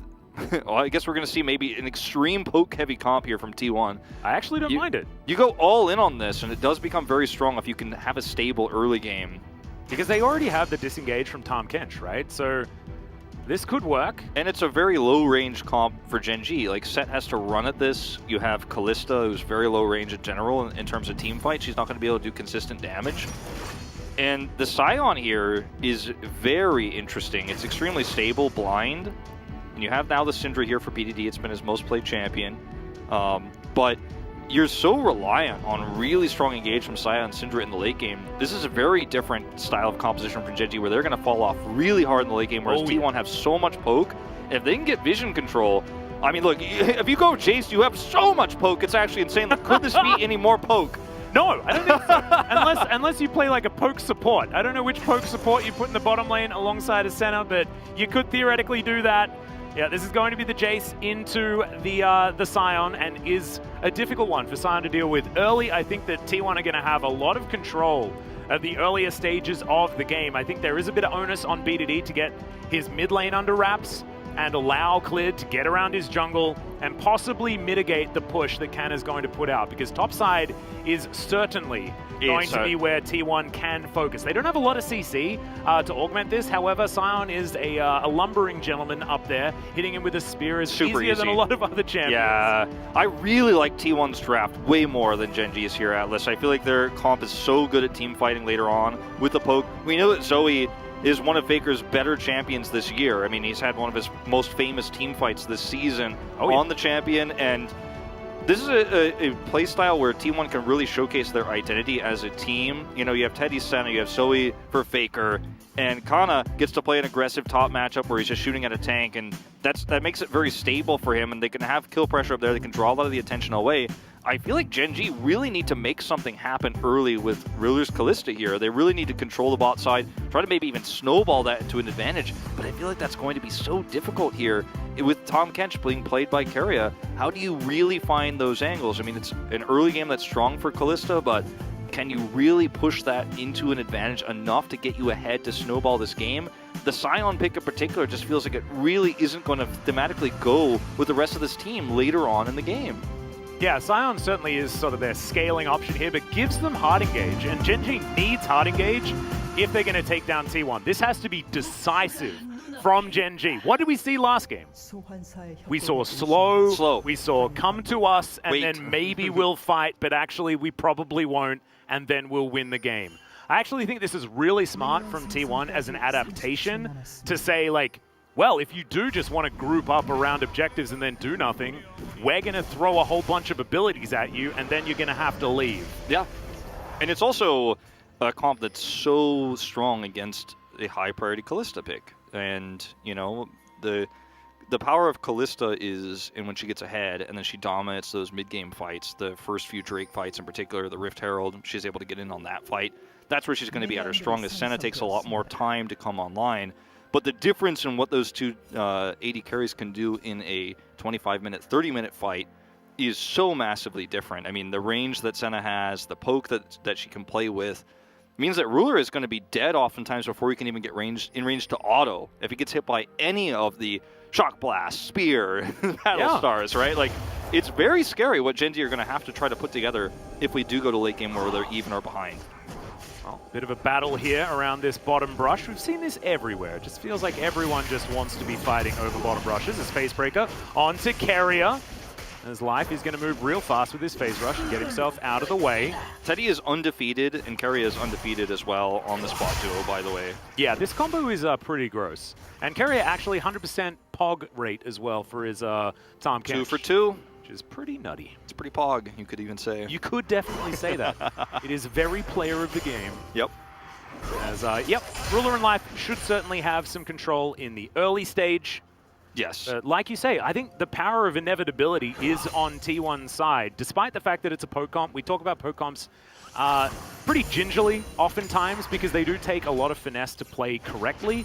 But T1, if they've showed anything, it's that even with bad drafts, they often find victories just because they are very good, even when they have narrow win conditions. As Faker takes a bit of damage there from B2D. B2D doing that Syndra thing where you use all of your mana in order to get the shove.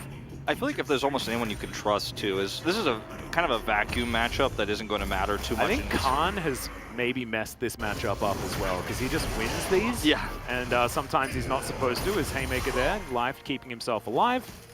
As, yeah, level 2 gained by Gen.G, and that means that they were able to get a bit of extra control.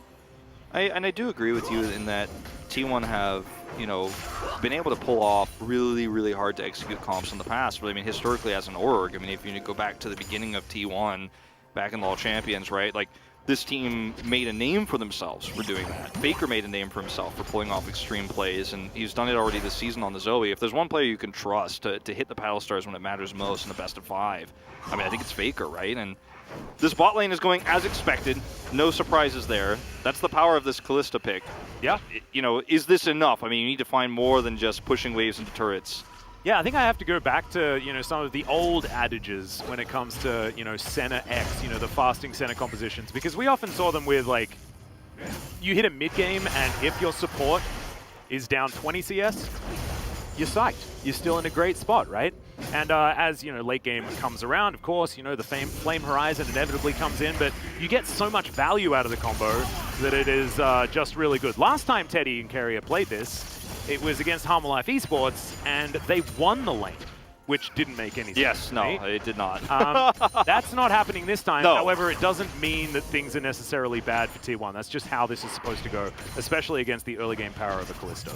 Yeah, it's extremely powerful with the Graves jungle too. You know, as we were mentioning, you have the ability to really follow up on some of those hard engages post 6 and secure kills. That's what a ranged support is going to give you in this situation, more than say like an Udyr might. That's the one thing that's missing here for T1. We've seen so many Udyrs with the Zoe because it gives you such vision control. Lily's not bad at that, and especially into a Grave, she can be quite good. As hold that thought. Yeah, Carrier taking a lot of damage here. Taken down low, has to use the exhaust to get Ruler out of it. Now Teddy able to follow up very nicely. Rend just to say no to Carrier, as the Pierce not going to do too much there, but here in this lane, right, Carrier can get all of his health back relatively comfortably. There is a Piercing Darkness to help him out there, and Gen.G a little bit more difficult to do so. We'll see whether T1 can utilize this as more of these little engages do happen. That being said, that 20 CS gap is already here at 5 minutes. Yeah. And it that's not exactly the timing we wanted. Yeah, it might even get worse. Let's look at this Facebreaker. Yeah, 2-man Facebreaker. Carrier in a little bit of trouble. Actually gets Haymade as well. Even going to come at the Ooh, that was close. As now we're looking to try and get this dive onto Rascal. He flashes. Turret aggro picked up by Cuz and held onto absolutely beautifully. Great gank up there, and we mentioned that T1 playing around topside should be an inevitability, and so far very successful. And they're playing around it so well. I mean, this bottom side of the map is super threatening for Gen.G, but you're not actually getting kills. You are going to get a Drake out of this, and even with a little bit of mid-control here for Faker, there's just no way that they can punish this. But the trade again here with 6 up? Yep, Canner actually only needs a Shock Blast and an auto, and is just dead. Maybe just an Empowered Shock Blast. That was on cooldown though, and now Rascal's going to go home again. He lost his flash. He has to go home. He doesn't have the teleport anymore, and this is going to be the beginning of a massive lead for Kana. I mean, obviously the Chase pick was really the beginning of that, but we're getting a little bit deeper here. Yeah. I mean, this game is going very much according to plan for T1 outside of that first Drake. And I think you're okay with that, because you give the Drake up, but your comp is going to fight so much better on the upcoming objectives that what are you even worried about with that one? Oh, Gen.G, I think their spidey senses are tingling just a little bit here, understanding that there could be just another visit towards the top side. Rascal desperately trying to get towards his turret. Spear is going to miss, and Rascal's now just hopefully trying to deal with these minions. Oh no, knockup does land onto Cuz. He's still got turret aggro, but he's able to hop out of the way to the skies from Canna. He has to flash. Is he just dead? No! Gets the level up just in time. I was going to look for one more spear. It's not over yet. Oh, Rascal's going to get out of the way. Soul Furnace back available once again, and now Clid's finally going to move on up. And that was Try very and well help played. him. Very well played from Rascal. A little bit of extra turret aggro there on a Cuz as Teddy. Yep, a little bit of a snare there onto live. Haymaker, though, keeps himself relatively healthy. Well, a lot of the tempo advantage they had on the top side of the map was lost with this extension that cost Kana his flash. Cuz keeps his, at least, is able to get away with that one. But that was definitely a huge moment for Rascal to take Kana's flash away and to take a breath. He's still behind, obviously, and this is still not going to be a happy time, but it could have just been completely over. Like, that could have been almost game-ending if they get another kill there. He gets a faster Eclipse, and you know, we've seen this before. Yeah, and then Canna can group up, and the Shockwave's, you know, a two-shot on some of these carries from Gen.G. That's when things get extraordinarily scary. That's when you like can never win any of the upcoming objective fights. Yeah. When T1 have really turned this bot lane around, you know, it's really stabilized quite significantly down here. The 6 is coming up in just a moment. Yep, CS is still certainly going to be in control from Ruler, but you saw how the trades are working, right? Like, what Senatom Kench does is it alleviates pressure. Like, that is what it's so good at.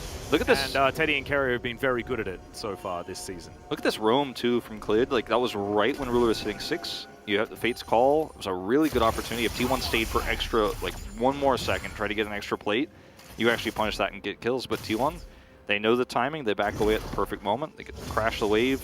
And unfortunately, all that Clid's going to get is a ward removed and a control ward placed. Does give them a little bit more safety here, and bottom side vision certainly available for Gen.G as Cuz comes on over and kills Clid's Blast Cone, but Clid not looking too upset about it. This Cannon taking a bit of damage here towards the top side after the trade. And let's see whether Rascal can stabilize. It has been certainly in his wheelhouse, as now Cuz starting up the Rift Herald. Look at the timing of this too. Yeah, right. Teddy gets in, out of vision. He is just seen. Pings come down. Clid cannot contest. He's going to look for a smite steal. Oh, okay. That's not, he just walks up to it and says thanks. Okay, well, that's one way of losing the Rift Herald. That's whether unbelievable. They can get the eye though. That's unbelievable that happened, Atlas. Like, he actually just walks up and takes it. Yeah, Cuz gonna have to try and get out of the way here as Clid. BDD finally there. The train leaves the station. I don't think anyone... Oh, yes, it was. So the drive-by collection of the eye was successful there for Rascal. And he wants this, right? He wants to be able to get that plate gold so this Scion can reach relevance a whole lot earlier. It was really important to actually get that early on. And this is actually a tightrope that Clid walked. I mean, we talk about professional League of Legends as being a very calculated game, but when you're actually able to just know that you can walk forward and hope for a 50-50 smite steal to then fight for an Eye of the Herald, you know that your comp is going to struggle in the regular team fight, but you could still steal that away. That's very impressive judgment here from Gen.G. It was fairly low risk, right? And the reward is extremely high. Oh, yeah. Really appreciate to see that play. T1 were 50-50ing, and Gen.G are like, well, I'll take those odds if you guys are going to do all the damage. Yeah, if you're going to do the heavy lifting, sure, why not? Yeah, straight up. And it was a really good rotation, too, from T1. You know, they had Teddy there first. They started it early, but Gen.G does really good game sense, play it out. And Clid's able to take some of that fire away. Yeah. I'll watch this one more time. Just walks up. Again, if you turn on Clid here, it becomes a more complicated problem. He just walks up and gets it, kind of all-ins, but he's able to get over the wall. Super easy, quick draw out. And then if you're T1 here, you're like, well, I feel like I need to make sure that they don't get this Rift Herald. They can't even deny that. They force a flash, Rascal does. I mean, this could not have gone better for Gen.G. Absolutely not. That is 100% stabilization here. No kill, of course. T1 still the only ones with that one, but it's onto the Scion, who's just happily mitigating as much pressure as he can. And now Rift Herald can be utilized. T1 getting a bit of a shove here on the top side of the map. We'll give some opportunities here for Gen.G to possibly find some aggression bottom side, as our Ruler is going to be also gifted some of this plate gold. Yeah, there's just no way you can mitigate this, and they also have the Rift Herald drop. They're going to try to turn this into a Drake play as well. Like, it feels like Gen.G are just out-macroing here. The value Teddy's getting on the top side is extremely mitigated. Even now with BDD showing up, he's going to get even less. This is definitely a trade that you want to take as Gen.G. Is it good enough for their composition later on? It's hard to say right now, it's hard to judge, but with the 2 Drake advantage, the extra gold that's given over to Ruler now, I mean, it's about as good as it gets without having racked up several kills. I mean, with 0 kills, I think this is the biggest advantage you could really hope for. Gen.G really not losing out on a whole lot here. Question is, will it be enough? Earth, Wind, and Fire comes in as it's of course Cloud Soul. You're welcome, everyone. I sort of took a bit of a timeout in the first game. Just wanted to give you guys a more fun soul. But now, finally, I do have to do what I do, which is Cloud Souls. Could be a long series, you know. It could be more opportunities for you to give us more. Yeah, no, I think so too. I think there is certainly a chance here. As T1, they're only down 100 gold, and scaling is a weird conversation to have. These are 2 very different comps, right? Yes. Like, last game, it was 2 scaling comps, one of them scaled gooder, right? Yeah, it was kind of A rank versus S rank scaling. Yeah, and so both of them are trying to do the same thing, which means then the comp that does it better is going to win, right? This isn't as cut and dry. This is T1 with a poke composition. They want to set up, they want to avoid Gen.G's engage, and then make it so that their health bars are too low for them to continue fighting. They also then have infinite scaling on center, so that's definitely good value for them too. However, that's not the identity of the composition. Gen.G, though, they do have a hell of a lot of engage options, right? They can drive a train in, they can search for Scatter the Weaks, and also Life can flank and go for really crazy engages and then just get Fates called out, right? They have a lot of ability to cause a ruckus. They just have to do it. And that's not what Gen.G have been doing so far this season. Yeah, they have not. But this is a really different style of drafting, as you said. And what's really cool about the 2 Drake lead is it means some of those... All right. Okay, just a little scuffle there. Yeah. Well, I was taking a scary amount of damage. Yeah, I was like a little bit worried for a second.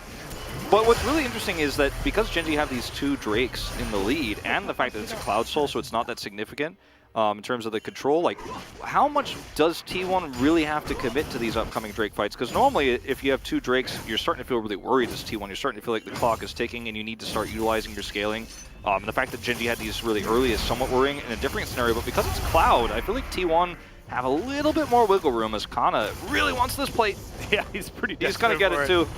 Yep, finds it, but, you know, he's going to get decimatingly smashed. There's a breeze in the area, gets the flash out from Kana. That one was free. There's now Cleared coming on over. He's going to get distracted by a control ward. And you can see the tides are starting to turn, it feels. Have to check on the accounting team whether that plate was worth the flash trade. Yeah. How much flashes are going for these days, but I feel like it might not be worth. Yep, finances might certainly be a bit of an issue here. That being said, the extra 160, we'll see where it's going to go towards for Kana, who's now underneath his dead turret. That was cute. Cuz is like, that minion is mine, if you don't mind. You got the plate. Faker getting ultied. And Teddy comes through and says, "Here, would you like my heal?" Faker's like, "Do you have 7 more? That would be great." Faker is really trying to push the issue here with Dawning Shadow as well. I think this is fairly realistic. He just cannot get stunned. Yeah, BDD already used his ult, so Faker feels very free to kind of trade like this. Yep, but it is splitting resources just a little bit. I guess center is theoretically a support at this stage, so not a huge deal. As Carrier up towards the top side, he's actually had a fair bit of the solo farm so far. During this game, you can see 2 levels ahead of where Life is, although Life did just ding level 8. Yep. Slight edge there. Ruler has been given so much extra gold in this game. I mean, it's insane. Like, he's been able to free farm. He got extra plates on top, was able to get the whole full plates bottom. Gonna get the top turret. It's kind of insane, actually, how much gold he has.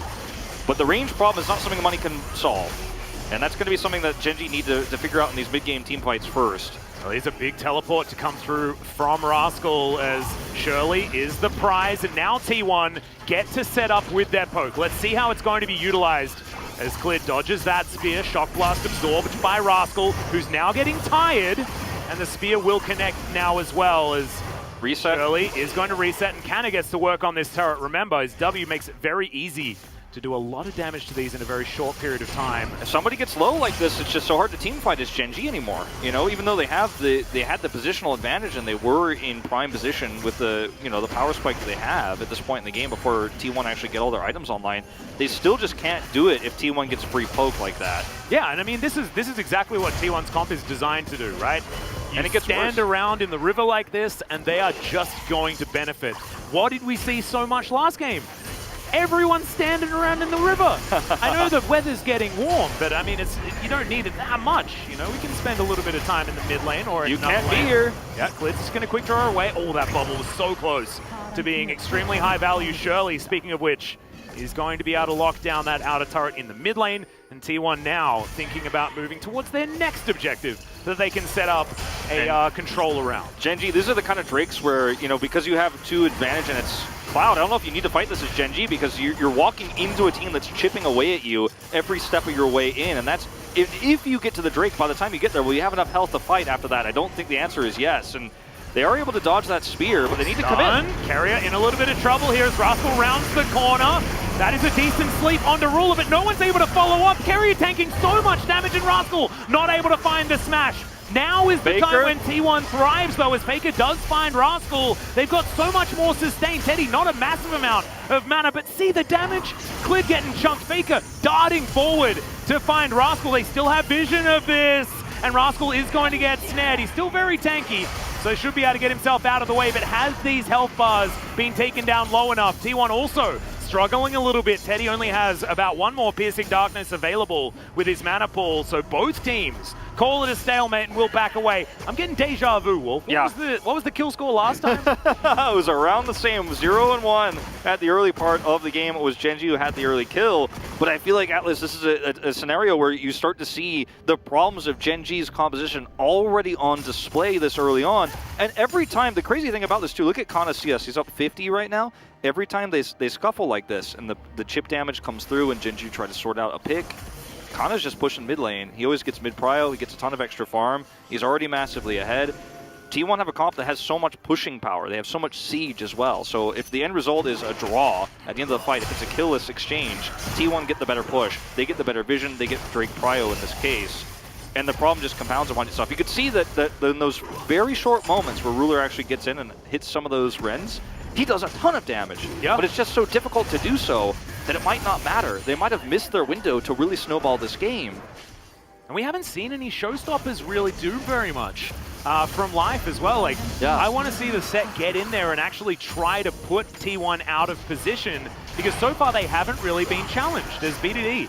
Not quite able to find any CC onto Teddy. Even if he did, Carrier was there to keep him alive. The Fate's Call attempt there, where you send in, you send up in a knock-up, in a set, then he showstops in, should be enough to guarantee kills at this stage, and the fact that it's not is very concerning, right? It needs to be coordinated, right? Like, if you can do it with Rascal being able to drive a train into T1, like... BDD needs to hit that follow-up Scar of the Week, right? Yeah. And if you can lock down one target, doesn't matter who it is, and kill them, then you can just face roll the team fight, in most cases, with the set. Yeah, and that's why they focus on Carrier, right? Because if they kill him, they kill the Devourer as well, right? He's the most pickable target right now. As, okay, here comes the train. Another flash comes out from Kana. That was already back up since their last fight. As Chem Tank comes down, great knock up. And Klid should have the damage for this one. Kana just out of position, pushing up a little bit too far. Now Gen.G in a 4 versus 5 scenario, but there's 4 minutes left on this Drake. What are you really fighting for? Yeah, exactly. At this stage of the game as Faker jumps on over, he'll find the bubble onto Klid as BDD flashes in front of the Battlestar to keep his jungler alive, and now Ruler finds Faker, who may be overextended. Fate's Call, he's going to land under the Tom Kent as Faker spends so much time in his belly, but it means that Carrier gives up his life. Scat of the Week is good onto Cuz, but that is 2 picks now for Gen.G. 2 picks for Gen.G, but unfortunately there's a bit of a, objective void here, as you mentioned. Unfortunately, even though they get kills here, there's not much you can turn this into. They might be able to get the mid-turret for this. I think they will, as Faker is still trying to trade something back at the moment. But that was really well played from Gen.G. You punish Kana, who's out of position, who also lost his flash, which is pretty significant for the upcoming fight. And you can see, again, if you can have that engaged when T1 aren't playing on stable footing, when they aren't playing in this insane front-to-back position where they have so much poke, it's very difficult to actually handle these team fights. So Kana does have to flash the drain, the ult coming through from Rascal, and then Gen.G say, okay, I see blood in the water. T1 either have to leave him out to dry or they have to fight. And if they're going to fight, BDD is coming over here too. And then T1 fight a lot here. They stay very long. They try to set up with Faker's flank to get a kill. And then there's just this amazing moment here where BDD says, absolutely not. Flashes the paddle star. Sick. And they even committed Teddy's ultimate here to try to get that kill. So a lot of resources used. There's no way out of the Fate's call here, unfortunately, for T1 at this stage. Kerry has to give his life for the retreat, but it feels like T1 stayed so long to fight for the scraps of this fight, and that's the kind of mistake you can make against a comp like this where Gen.G can start to snowball a game away from you if you give them too much agency. Well, BDD going to get snared up. Life now in position to try to defend. Clid makes his way through, and now Teddy might be out of position. Devour going to be used, but now it's on cooldown. There, Scatter the Weak Canner is dead once again, and here's the re-engage. Ulti comes through Cuz, goes golden to mitigate it. Clid going to survive, and now the showstopper comes in. He's dead, actually, because there's no Fate's Call to keep him alive. However, now Faker could be in trouble, and this is not the kind of fighting that T1 wants. Ruler in trouble. Yeah, this turret is 100% the MVP as Pierce does a lot of work onto Faker, and Gen.G are bullied out of the way for now. I mean, this is where it starts to get scary. I thought we'd already passed the point to where Gen.G can get picks like this and actually take these fights so decisively and really catch T1 out of position. But T1 are making some very serious mistakes in terms of their positioning. Gen.G see blood in the water. Their execution of this draft has been so phenomenal that even from behind, they now find themselves with a gold lead now in these very aggressive picks. It's not straight up front-to-back team fighting. It's just punishing of positional error. As we watch again, you see Kana steps way too far forward into this fight. He chases very significantly. Look at where Clid is. He comes back through. Life is practically immortal at this stage of the game. You can't kill him. And Clid comes over, gets that extra damage on the Kana, and at this point the fight is over. But Gen.G know that their win condition is to snowball super hard. They commit the showstopper, everything here, to actually end up getting a favorable trade. The turret is doing so much damage in this scenario. Look at all the resources T1 have to use defensively here. It's actually crazy. But at the end of the day, like, this is looking better for Gen.G than I think it should. Yeah, and I actually really love that Ruler's with the upgraded shield for the shield bow. It looked like that turret didn't actually do damage to him. It was very, very cute. But of course, that just procced it. 2-0-1 now for the Callista. And you can see why. I mean, this is the Flame Horizon timing for Ruler over Carrier. It's not something, like, there should always be a CS gap, right? Especially now that Teddy has started farming. This is a little bit earlier, though, and Ruler is certainly in a very, very good position. I do still find it so difficult to try and conceptualize just, like, how strong the bottom lanes are when it's sent Tahm Kench against X. It is hard. But it feels like Ruler's in a good spot. I mean, he's been given so many extra resources, too. So many extra turret plates, for example. It's not just the CS that he was also given. His sleep does connect. Yeah, and Life is going to take a hell of a lot of damage. There's Dawning Shadow, and Fate's Call mitigates it for now. But that is so many resources just to keep Life alive, and now he has to go home anyway. So, T1 will be able to grab their second Cloud Drake, and I want to apologize yet again. Like, think about if this was Ocean. If this is Infernal or Ocean, yeah, it's a different story. I mean, if it's Ocean, it's like infinite mana, and then you just like get all of your health back if you can actually, you know, stay at arm's length from Gen.G. Like, that makes it very scary. Cloud Soul, not quite so much, although, you know, more movement speed is good. I just loved in that last out of the way. I loved in that last fight, Clid was like, I am not taking a bullet for you, Life. You are going to actually eat this Paddle Star. And, you know, I mean, if you end up getting that almost 100-0 damage that Faker is going to have, you know, at this stage, he's even now got a Dark Seal because he knows he's really going to start popping off, getting a ton of those stacks, and then doing a ton of damage. Like, he's going to get a Horizon focus soon, too. Yep. You really have to respect that damage, and if anyone gets slept, they're basically dead. I mean, you have the ability to block a lot of that damage as Rascal here, but, I mean, if he's not in a position to do so, and even if he eats the damage, you eat it too much, and then you can't fight anymore. Gen.G are so reliant on these picks. The Showstopper, right? The Fate's Call. And when you see it used defensively like we saw in that last fight, you know that Gen.G just have no opportunity to fight. They have to walk away. But 2 Drake advantage, that's the buffer you have here. And they've still been able to work into so many of these picks where you didn't expect, you know, especially into a poke composition for them to be able to get. They've been able to make it happen when T1 oversteps. So see if they can do it again. Speaking of which, going to get the stun there onto Cuz, who's going to get devoured. Now that is on cooldown. However, they just choose not to walk up the river, and that is absolutely fine. But I like Gen.G's idea. What Gen.G can't do is start Baron. If they start Baron, then all of the poke rains on in. What they can do, though, is deny vision and set up the picks around the area. Yes. And we'll see how well they do that. We saw Cuz, for the brunt of it, only has a broken stopwatch. Zonya's going to be on the way very soon. As Life picks up a trap, but not going to get speared. Clear towards the bottom side has a huge advantage when it comes to farm. He is the secondary carry right now. He really is. Set has to stay near the Callista non-stop, otherwise you can't get that Fate's Call value, and that means that he can't be threatening anywhere else. And that is something that's so transparent and so predictable for T1. They know that if Set is there, Callista has to be nearby, and if she's not, then you're not going to do any damage. At this point, they know she's backed, and they're going to try to come in here and take away some of this vision. And they're just going to keep chipping away, and it's Rascal who's going to eat the damage. And this passive moment here really benefits T1. Like, their draft is going to scale up better at this stage than Gen.G's does. So yeah, Gen.G can take vision away and just say, you better come over here and stop us from doing the Baron that we're definitely not doing. And T1 is just not going to be afraid of this. This is a great moment for Kanda to go side lane. Look, that's exactly what he's doing. He's gone to the bottom side of the map because you don't need him to be here right now. He's got teleport. You don't want him to be here, actually. You want to play 4-1. You lose team fights as T1, especially with Rascal being such a big menace in the front line. T1's comp, yes, it can outscale, but it's very different. The way that these two teams win is different. However, I feel like T1 should be able to, in the late game, force impossible situations onto Gen.G that Gen.G may not necessarily be able to do themselves. Yeah. Right? So T1 have fashioned themselves some agency. It's just whether or not they can actually make it happen. Look at the resources that are pulled down to deal with Kana. And this time he does not overextend. He knew that the rest of Gen.G was around Baron, had to back to go deal with him, so he's in a good spot. There's pings showcasing, okay, he's got to be in the area, but we're probably not going to catch him right now. So many resources given over.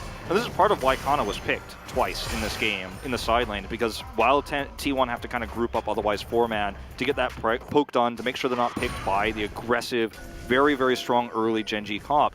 That's what he's going to get value for T1 is in that side lane. He's punished for it, but he's doing his job correctly. And in this later part of the game where you have that Baron tussle, it's just so much more difficult to rotate somebody over there or multiple players over there to deal with him, so he gets away with it. Yeah, if he wins in a side lane, then it becomes so comfortable for T1, right? Because then they just get to threaten Baron, and then they're going to be able to turn and win a 4 versus 3 is okay. Now it's just body blocking. Spear going to connect. Ruler in a little bit of trouble. Does have a lot of lifesteal, so should be able to just use this wave to get himself back up. Oh no, Cuz! Going to get taken down solo. The Primal Surge was decent, but that orb will finish him off. That's the jungler dead, and now Gen.G might think about heading towards this Baron. They have good vision control here too, Atlas. I mean, there's nothing for T1. They don't have the vision to actually throw these Battle Stars. They have to throw them blind. Well, they have to contest. They have to contest. Faker will be able to get extra vision utilizing his portal jump, but 4 versus 5 is so dangerous. Life are looking for a little bit of a flank, and it is just going to be taken by Gen.G. They had the Ren, they had the Smite. No way that T1 could answer, and now maybe out of position as Rascal is hurting Teddy and Carrier. The 2-man face breaker is beautiful, and now Carrier needs to try and get over the wall, and he spits Teddy out. He might be safe, but BDD says absolutely not. And he's going to be able to find him exactly the perfect teleport. As Gen.G, they're actually they're farmers. They're farmers. They're hurting T1 right now. It's insane. And BDD is playing the series of his life right now. He sets up the pick that goes on to Cuz at the most critical moment. It's proactive plays like this on the Syndra. We've been talking about it all playoffs. Sometimes Syndra feels like a boring pick, sit back and poke, not as interesting as so many of the other mid laners we have, but if you're able to just go forward, hit that Scour of the Week, and set up for a kill like this so consistently as we saw him doing the Orianna in game 1, now on the Syndra, he's making such a big impact. You can actually make that pick into a Baron winning game move, right? Like, okay, yeah, Ruler gets caught here, but look where BDD is. He's just on vision. Cuz, you want to throw another spear? I know where you are. I know where you threw that spear from. Goodbye. And Life has a perfect follow-up. This is so well played from BDD, and this pick gets you a Baron. Now you can't fight. So good, though. Like, Gen.G just knew exactly what T1's options were and played to precisely what they were going to do. Look at Life. He just teleports in and says, bye, Teddy. You had no choice. This is actually extremely difficult to do, extremely difficult to pull off with this low range comp. but it's proactive plays like that around vision control that can really set you up for success. I mean, Gen.G have such a massive lead in this game now. We might be threatening inhibitors. Yeah. This is actually crazy. I mean, we're 31 minutes into the game, and they're still winning team fights. They're still getting picks. This should not be happening. This is the difficulty with the poke comp, though. This is something that we talk about all the time. When you fall behind, the snowball is so much easier. Like, it's a knife's edge style of composition because now T1, how are you supposed to keep yourself together if Rascal can just walk up and soak everything and he's fine? As this CC needs to come through, right? Like Ruler getting tagged by Teddy, that gives you a lot of time, but Cleared getting some spare time with a turret is absolutely not what you want, as now T1 stretched a little bit thin and Gen.G sieging this one beautifully despite their lower range. They are in such a good position here to just take these turrets out. 30 seconds left on the Baron buff. Oh, look at flashing on in, finds the facebreaker. Faker has to flash out once again. It's going to be Rascal there driving the train forward and Faker nowhere that he could go. Dawning Shadow isn't saving anyone as Carrier falls down as well. Teddy does have a fair bit of damage. There are lower health bars, but Gen.G just look inevitable They look right like now. they want to end the game right now, Teddy. Oh dear, Rascal just standing in front of him. Yes, that is a hell of a lot of damage. BDD, you have been so good this game. Cuz and Canna against the world. Can they actually do this? But I don't think the answer is yes. Nexus turret number 2 goes down. Gen.G move to 2-0 against T1 in the playoffs. What an unbelievable start here for Gen.G, and BDD makes it happen again. Decisive plays on the Orianna, decisive plays on the Syndra, and this is the Gen.G that fans were waiting for. This was the Gen.G fans were hands clasped and praying for, because you never know what form you're going to see from Gen.G in a best of 5. You never know if Gen.G is going to show up against T1. It feels like the mental block that this team has had historically against T1 is just wiped away. We have a clean slate here tonight, and Gen.G with two completely different styles of composition. Game 1, very slow, extreme late game scaling. Game 2, very much about early game control, feeding the Callista and taking hard engages, and they succeed against a poke comp. At 30 minutes in the game is when they strike and win, and that's just so unlikely, that's so unrealistic, but they got the advantages early enough to make it happen. And Atlas, it starts to feel like we might actually have the one-sided series that no one predicted. Absolutely not. I alluded to it earlier, right? I feel like a lot of us were on the T1 hype train a little bit more than we otherwise could. There was good reason for it, but we knew Gen.G were capable. It's just so many of us couldn't believe. I'm starting to believe. I'm waiting for like the Reddit thread where you just see Gen.G BDD has disconnected, Longzhu BDD has reconnected, because this is like that extraordinary final. This is what we know BDD is capable of. And it's just so good to see it finally in a playoff. Even if they get reverse swept now, I'm happy. Like, this is what we wanted. We wanted to see peak Gen.G versus T1. I want to see now peak T1 come out, because I think that is going to be an extraordinary third game. That being said, it may still be a 3-0. It's interesting the psychosis of this too in terms of these two drafts for Gen.G, because in the first game you punish T1 for playing passive because they don't have agency, they have to sit back, and then you're like, well, the game's mine then. Then T1, the first thing that's in everyone's mind is maybe we played a little bit too passive with that game. And in this game, you're caught in a similar situation where the map is taken, you're behind, you try to be aggressive, then you get picked, you get blown up, you lose Baron. Like, the mental gymnastics that have to be going through the T1 players' minds right now after too passive to a little bit too far forward, it's insane. We're going to take a look at our post-game, see who did the damage here, Atlas, but... It's crazy. Like, I actually love the fact that Gen.G, yeah, they play the reactionary comp first, and then they play the proactive comp, and it's completely different styles. Both of them played very, very well. Still relatively slow, but T1 haven't been able to punish Gen.G. Their defensive play has just been really, really good. And you can see this time it is Teddy doing a lot of work. Of course, Canna tripling the damage of a Scion is something that's pretty obvious, but once again, BDD, extraordinary on the Syndra. This is a champion that, you know, skill expression is a little bit harder because we've seen so many players do it. The gameplay button exists and we call it that for a reason. But his flanks, his positioning, his picks, his timings, so good. His game sense, man. He knew where the spear came from. He was like, and he rotated right over, and he says, if you're looking for a second spear, I've got news for you. You see that second spear come through, that's a kill, that's Baron, that's game. Gen.G on match point. Yep. BDD, of course, he brought Cuz to a royal road and he might be sending him home early in the playoffs. We are going to go to a short break. When we come back, possibly the final game of the series. Definitely match point for Gen.G. Don't go anywhere.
멜마 할듯 형, 일로 와, 일로 와. 얘네 깼어? 조이 필요하 조이 받아. 나 포함 볼게 얘네 조이 높을. 천천히 천천히 자, 천천히 갈게. 캔디부터 가자. 캔디부터. 펜지 노플이야 오케이. 바텀 오케이, 오케이 오케이. 미드까지 쓸래? 가시죠. 나 가보이 바텀으로 갈래? 바텀으로 가자. 피부터 봐. 일단 피부터 줘. 바텀으로 가자 바텀으로 가자 넥스턴 오케이 끝 한 볼게 얘 세나 보자. 잡았어 세나 높을. 오케이 커서. 나턴 킹 바르다. 제이스. 니달리가 나온다 타워부터 해줘 타워부터 오케이. 타워부터 하자. 타워. 내가 생각할게 타워 해줘 천천히 타워다. 빅무빙 끝났다. 끝내자. 제이스 높을. 나이스 단판까지 붙이자 오케이. 나이스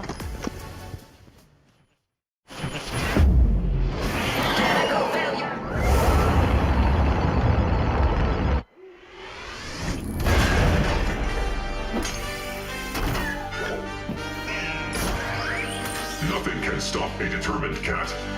Begin 5-ing protocol. All will bow before the rightful overlords of the galaxy. Cats.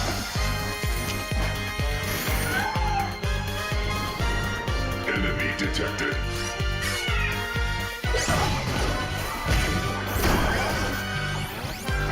Come on, you. Let's dance. Dance modulate.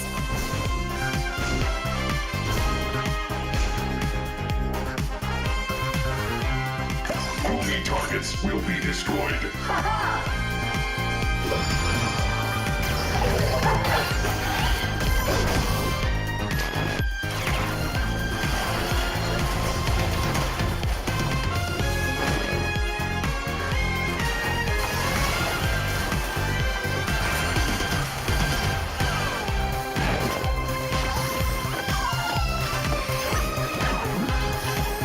The groove flows through me. Thank you, groove. Don't talk to the groove.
Gen.G is already on a match point by taking 2 games in a row, and they looked even stronger in game number 2.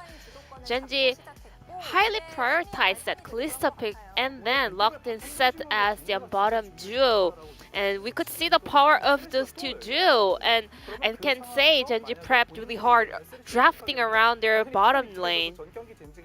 And T1, just like Gen.G did, they banned away, even though Jinx, still they countered it with Senna and Tompkins. Usually, Kalista, in a vacuum, you know, she is usually powerful together with Thrash. And once they saw Senna Tompkins locked in by T1, they just skipped the Thrash pick. They rather rotated it to Set, and they had very high priority in lane because they were able to get the Drake as well, which means Senna cannot get that extra souls coming out from the Dragon as well.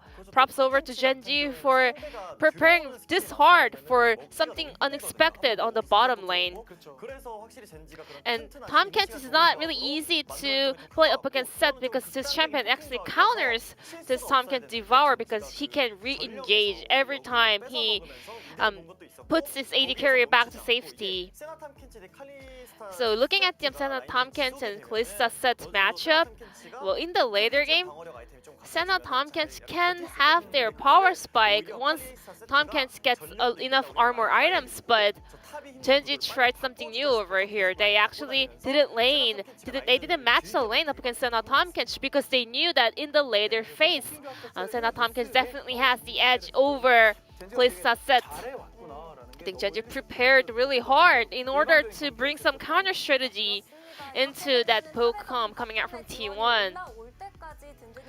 Now let's take a look at this first highlight where Raska was having some hard time in both games. In game number 2 especially, he had to teleport back after dying very early and purchasing no item. He was playing under a huge pressure, but after that he hit level 6 and he was able to, do a fair bit of a tanking work up against Chase. And heading to the mid and late game, Sion can actually exert pressure up against Chase. It was a huge turnaround coming out from Raska, but something that was expected looking at this champion matchup. T1 had no vision around their side lanes, so Jace was pushing the lane under huge pressure. And together with Graves, Sion was able to chase down that Jace with this active item as well. And BDD, the protection coming out from this Syndra was really heartwarming as well. Flashing in order to block the damage coming out from Zoe was really impressive. I think BDD today, he's been on his best form. And Senna and Tompkins, they are really strong if they have some pressure around their side lanes, if their mid and top can 1-3-1 effectively. Senna and Tompkins is super strong because they can make cross-map play. But looking at the highlight, T1 has no vision around their side lanes, and they were not able to gain any vision around that jungle because Gen.G already had a bit of a lead at that point in the game. Whereas Gen.G was able to show off their teamwork. And let's take a look at the second highlight where BDD was able to once again pop off as a main character of a teamfight. So Nidalee gets rid of the ward, which means she reveals herself to Gen.G's vision, whereas Syndra was hiding outside of T1's vision, so Syndra was able to snipe that Nidalee from the darkness. And they clean up the kill, and Syndra gets her reset after they finished that Baron. It was a very easy Baron for Gen.G because there was no opponent jungler on the side of T1. And as soon as the Baron got picked up, BDD instantly finds a reset, and we can see the ping going onto that flank ward. BDD and Gen.G together was setting up for that wraparound teamfight. during the regular split, there were some moments where Gen.G didn't find enough synergy and teamwork, but today I think they were moving as one team, so unified, and they looked as a perfect team together. We're seeing another level of Gen.G today, and BDD was the clutch player on the side of Gen.G for sure. Now let's take a look at the player of the game, whether it's gonna be BDD or whether it's gonna be someone else. It is going to be BDD on Syndra, no doubt. 206 KDA. It's not about BDD doubling the damage coming out from the opponents, but he knew how to suffocate the opponent based on the macro play, and also some of them clutch moments in order to save his teammates was really on point. BDD today looks so chill. He's not in a rush. He knows when he has to go in, but he also knows when he has to just, protect their teammates. He always had firm control of lane, and that much of a winning mentality is actually a huge advantage in terms of a best of 5 series. I think BDD is definitely super calm and collected, performing at this playoffs round number 2.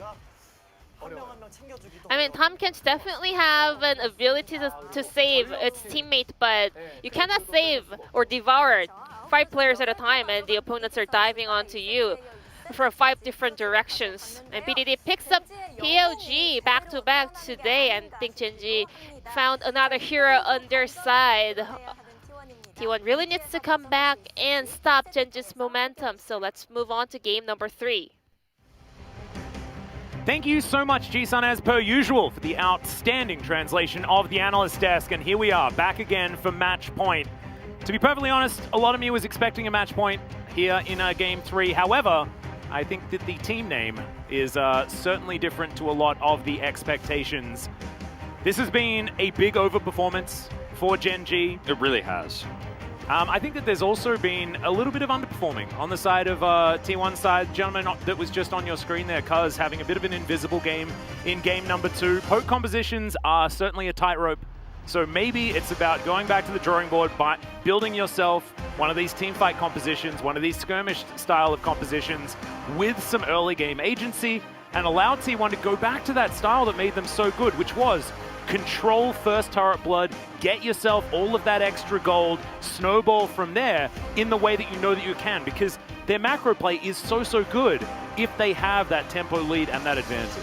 Yeah, they've chosen blue side, I believe, for this what could be potentially our last game, and there's a lot of priority picks you can get. If they're given the opportunity to pick the Thresh or the Seraphine, you can look towards that late game carrying potential, but also, something like Aphelios Thresh get ahead, and then kind of all in on going to late game, unlike in game 1. But as we pointed out, as we go into this third draft, Gen.G showed us 2 completely different styles of play, and now they might even be able to throw a curveball. It will be blue side here for T1. They could even throw a curveball here and play, something like Gen.G or something else that they have prepared. Odin and the coaching staff of Gen.G made it very clear in pre-game interviews that they are willing to pull out all the stops for this series. They don't care how much they have to show. They just want to go to the finals no matter what. But already up 2-0 in this series, you don't necessarily have to throw a curveball, but T1 have just been one step behind the curve in both drafts. And in game number 2, I really thought they had a massive advantage, but they couldn't execute on it. And I think it's true that Cuz definitely did not make the same amount of impact that you need him to have. As Danny looks on, a lot of pressure on this guy all season long. He's changed all the rosters. He's very confident in the roster they've settled on here. But to go out 0-3, if they lose this game after only one prediction for Gen.G by Nofe out of all analysts in Korea, would be insane. It would be absolutely crazy. As we will see, it looks like the priority on the Udyr once again. Well, this time it is going to be the Udyr. The Thresh remains available, and this is something that, is the toss-up, right? This is the gamble that T1 took in game number 1, but the other way around. So, Clid now thinking about going towards the Olaf. That worries me. Just a little bit. I hope that they do have a bit of Orianna priority here. Yeah, so that they can enable the Olaf as the game goes on. However, I just don't like the pick. That being said, still going to be locked away. Also, well, they're going to take the Kalista. I was going to say Rel Olaf is also not a bad option either, but they will take the Kalista. They're going to go down the same path in terms of that early game control. The Thresh is available. I would love to see T1 go into something like the Aphelios Thresh, but then actually draft for that later part, hit the second part of this draft, very much more better scaling-wise. I don't think this is going to be where the solution lies in the blind Jace pick this early on the draft. Yeah, blind Unless Jace it's a crazy bait or something like that. It's very interesting. Ooh, I'm not a huge fan of this one. Jace can theoretically be flexed. Faker could play it if he wants to, but doesn't feel like a Faker pick. It feels like Canna just trying to get a hold of one of the champions that he does feel comfortable on.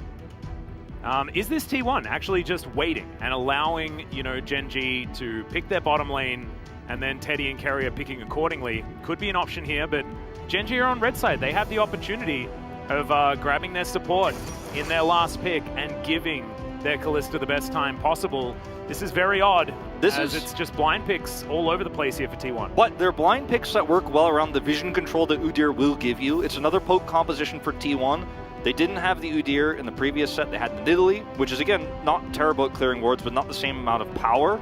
And it feels like we're going to see a slightly different version, actually, of Game 2 here in Game 3. So the Sion pick come through once again for Gen.G.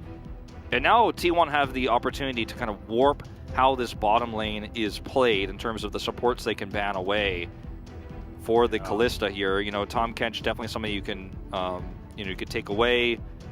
Set, definitely going to be removed, do you imagine? I think the Set is 100% going to be a ban. I think live Set is too good.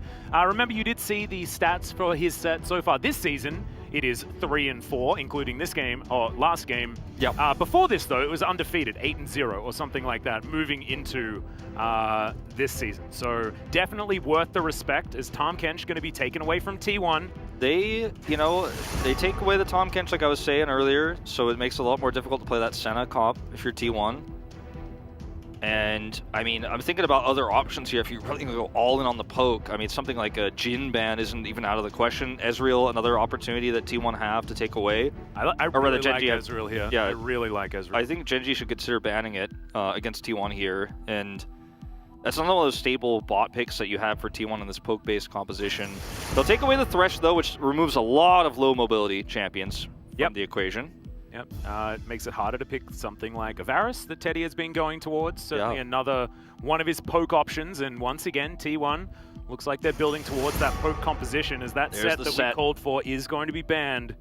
Super easy to predict how this is going to go just based on the last game. So it becomes easy to remove some of those options. Really like the Orianna ban. This will probably force BDD once again onto the Syndra. Nico being hovered here. This is a flex. This is actually really interesting. Can theoretically be going mid, but it is just going to be Syndra. So Nico Kalista being flirted with on the side of Gen.G, but Syndra will be locked away. Teddy with his center in mind, but this would add a lot more CC. I like Ashe. The Ashe is actually pretty interesting, but the Samira is a big departure, actually, from T1. So what T1 is looking to do with this comp now is to poke everybody low, and then Inferno trigger to clean everybody up. I mean, you can chip away and then have hard engage with the Rel. Samira comes through to clean things up. It's a pretty, straightforward team composition here for T1, but it's really reliant on having that extra lead, having that extra vision that Udyr is going to need to have. I want Gragas so bad. I mean, the Alistar works into Rel as well, but Gragas would be so strong because you can also deny the Rel, and Gragas Kalista is so strong. Life was also a fantastic Gragas support in the past, has been foregoing it recently. Alistar definitely is going to be one of these frontliners that can soak a little bit, especially with his Unbreakable Will. But Gen.G have themselves a different composition. I don't like the Olaf so much, but we'll be able to help them out in the early stages. We heard the analyst desk talking about the fact that Olaf is there to sort of mitigate some early game trials. I personally don't think he does it well enough to justify it.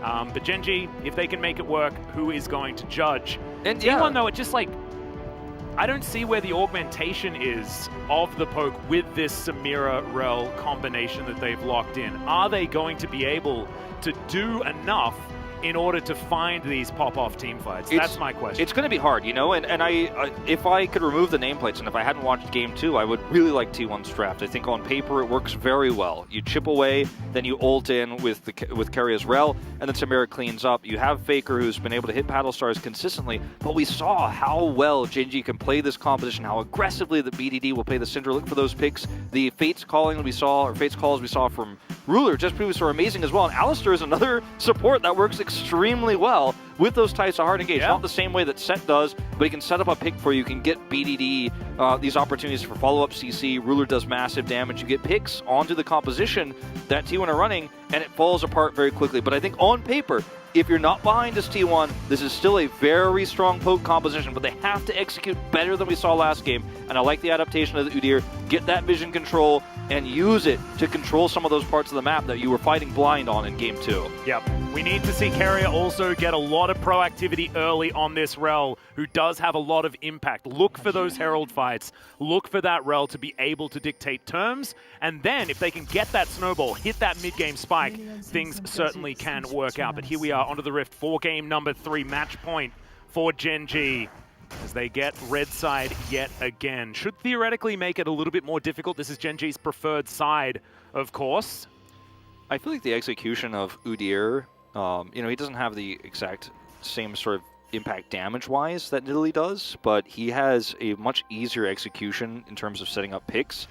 Against the Scion, you're not going to be able to really get that kill with Jace necessarily unless the Scion is way overextended, because you don't have the follow-up spear where you can hit it without being under threat of turret.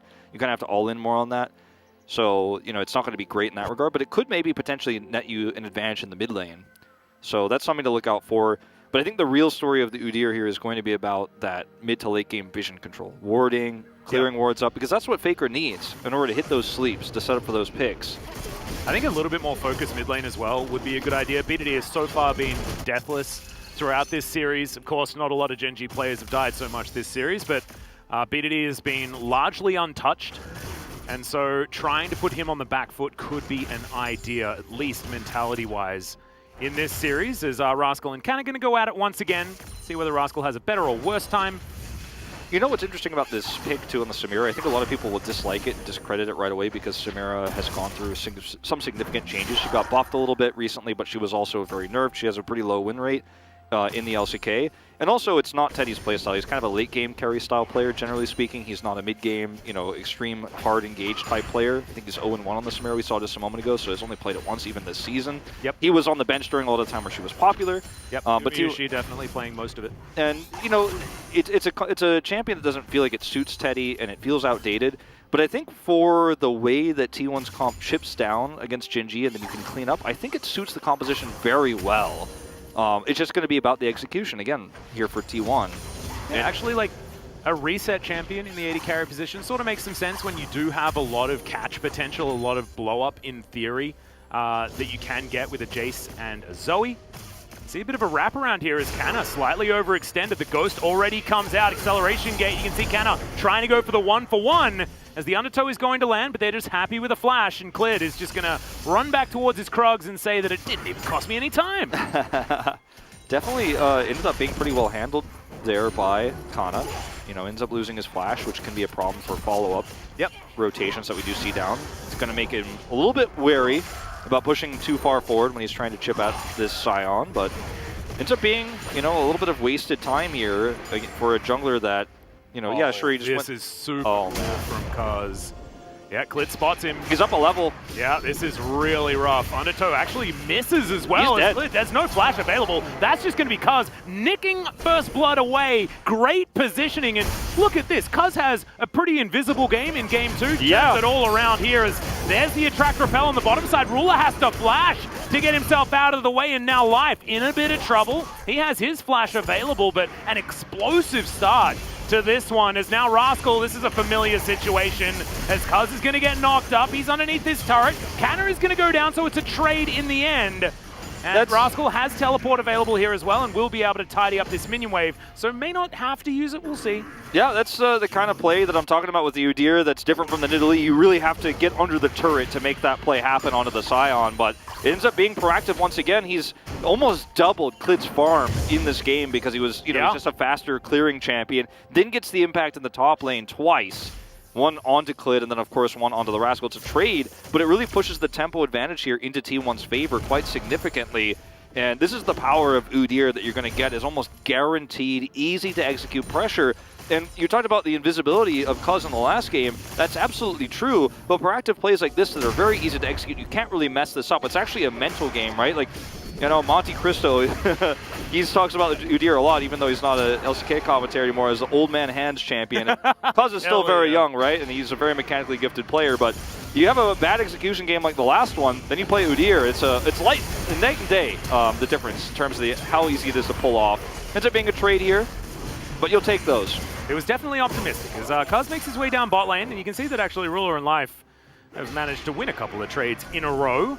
Control ward goes down, and Cuz, it is his jungle this time. Yeah, certainly is. Looks like T1 rotating around this Infernal Drake. It's an early pickup that can be, it's going to be useful all game long for T1's poke composition. So definitely something they'd love to grab early if they can, but it's Olaf jungle. A little bit tough to lock that one down early. At least they have the vision. Gen.G do, so they can keep Olaf farming right now, so he doesn't fall even further behind. He's actually managed to catch up quite significantly. Yeah, doing actually a pretty decent job. Got a couple of camps to pick up as well. Now finally going for his reset, so this is where Cuz should probably surge ahead, who's got his Gromp and his Krugs to take down now. His Life just says goodbye to Carrier, tanks up a turret shot for fun, and looks like Teddy makes his way back. He's got himself a Vampiric Scepter heading towards his shield bow as soon as he can find it, and he should be able to sweep up most of these minions pretty comfortably. Ruler, similar back, but does have a slight AD advantage with his longsword in his pocket. That's a cute little knock-up from Rascal as Cuz walks over a ward. Rascal knows about this, but he has no flash. Level 6 is available though, so of course the train can just head on forward, and no flashes available here from Canna or Cuz to get in the way. That's such an important ward. Without that, I think Rascal dies here, without the information, unless he has an insane game sense, just feels it out. The other thing is this dragon now goes over because Cuz reveals himself. Well, T1 are going to fight for this. So he's here. He's going to dive in. That's actually pretty scary. And of course, Cuz is going to roam on over, and with the advantage that he picked up for himself, Gen.G, and with BDD only just resetting, a little bit unfortunate. They started it off hoping that it was going to work, but I think I myself actually underestimated quite the movement speed of Mr. Udyr. Well, I mean, these are the kinds of things that can happen, and T1 were very aware of this. They knew that if they were going to make an aggressive trade like that happen on the top side, that the Drake play was going to be there. Very fast rotation from Carrier, even himself, to come over there and slow that down, and T1 are even going to steal this blue buff away. This is very much it almost feels like someone in the T1 house was like, all right, guys, that was not our level. We need to play better in game 2, because the individual performances we're seeing, and even the team-based macro decisions we're seeing from T1 here, are significantly better than what we saw in game 2. They're just not letting Gen.G get that same early tempo advantage. No, absolutely, and I think this is beautiful. This is how T1 have won games, right? It is with snowballs. It is with being able to put on so much pressure early. It's utilizing the fact that Cuz has come into this roster and played above even his own high standards throughout this season, and he didn't manage to do that in game number 2. He's certainly starting off this game on the right foot, as they have a 400 gold advantage. They have themselves that Infernal Drake as well. I'm a little bit nervous, because we have to roll another 50-50, but that's okay. Yep, definitely pretty good chances that it's not really a 50-50 actually behind the scenes with Atlas here on the casting desk, but I'm concerned about Gen.G's composition, because this is not Ruler having, a massive lead. Yeah, he has a 20 CS lead. 20 CS ain't bad. Yeah, it's not bad, but it's not going to be the massive lead we saw game 1, or rather game 2, the previous game of the Callista. And their composition still has similar range problems that we saw in the last game. And, we saw a very early lead here for T1 with this Udyr pick. They're getting the extra value on the top side of the map. Feels like a very different version of the same styles of compositions here, but T1 are actually making it work in fairly dominant fashion. Like, yeah, it's only a few hundred gold, 200 at the moment, in the lead, but the problems that the composition faced in the last game with minion waves blocking them, they had no map control, they had no vision, that's not going to plague them in this game. Well, Faker does find the point-blank bubble, and now BDD going to take a lot of damage. He did manage to clear up all the minions though, so was probably looking for a reset anyway, but still, Definitely good news here for Faker. Just love watching Faker hit every CS under the turret. Yep. Zoe very hard. Was beautifully done. Yeah, it's not as easy as it looks if you've never played Zoe. Probably don't, actually. You're not going to do those. Well, Cuz going to be able to grab this Rift Scuttler pretty comfortably, and then we'll see where he delivers the Rift Herald to. It's interesting, because very different things have happened this game, and I think a lot of people will look towards that Rift Herald sort of being, okay. The Rift Herald being stolen away, being a huge problem for T1, really put their momentum off, right? Because they wanted to be able to get a little bit more early power and open up the map on their side rather than the other way around. And I think that did shape a lot of what happened in Game 2. Now being able to get it is very strong. However, Rascal hasn't been nearly as punished as he was last time. A trade is definitely much better for the side. Oh, look at this. Speaking of Rift Herald, I think this gets planted in mid almost 100%. And they look to set up for even a skirmish around it. Oh, somehow Cuz actually snuck in there. He's going to steal some of these. Like, it's so easy to just Phoenix stance and then slap a whole set of baby chickens away. Yeah. It's like almost unfair, especially when you know this matchup so well. You know Clid starts and everyone gets half health. You steal it away. He gets extra vision here. He's got the fast track. Even gets to clear this ward. Oh, bubble goes wide. No punishment. As Rascal, speaking of punishment, is going to say, no, that is my control ward. They know that now Clid is on the Krugs. They're not going to take this moment to drop the Rift Herald, but I think getting that first turret for Zoe, the Wolf turret as we like to call it, and all the extra gold over to Faker to accelerate his power spike in this game is definitely the name of the game here. Yeah. Spotted out. Oh, Kerry actually doing the wraparound. They may not actually know that he was there. That was very, very cute. We'll have to have a look at bottom side, maybe, in just a little while to see whether he is going to pop out. But actually shows himself, as you can see, on the map. Not going to find anything cheeky from it. See that Cuz was considering maybe making a play on the top side, but thinks better of it, plays passively. And you see the trade in the mid lane.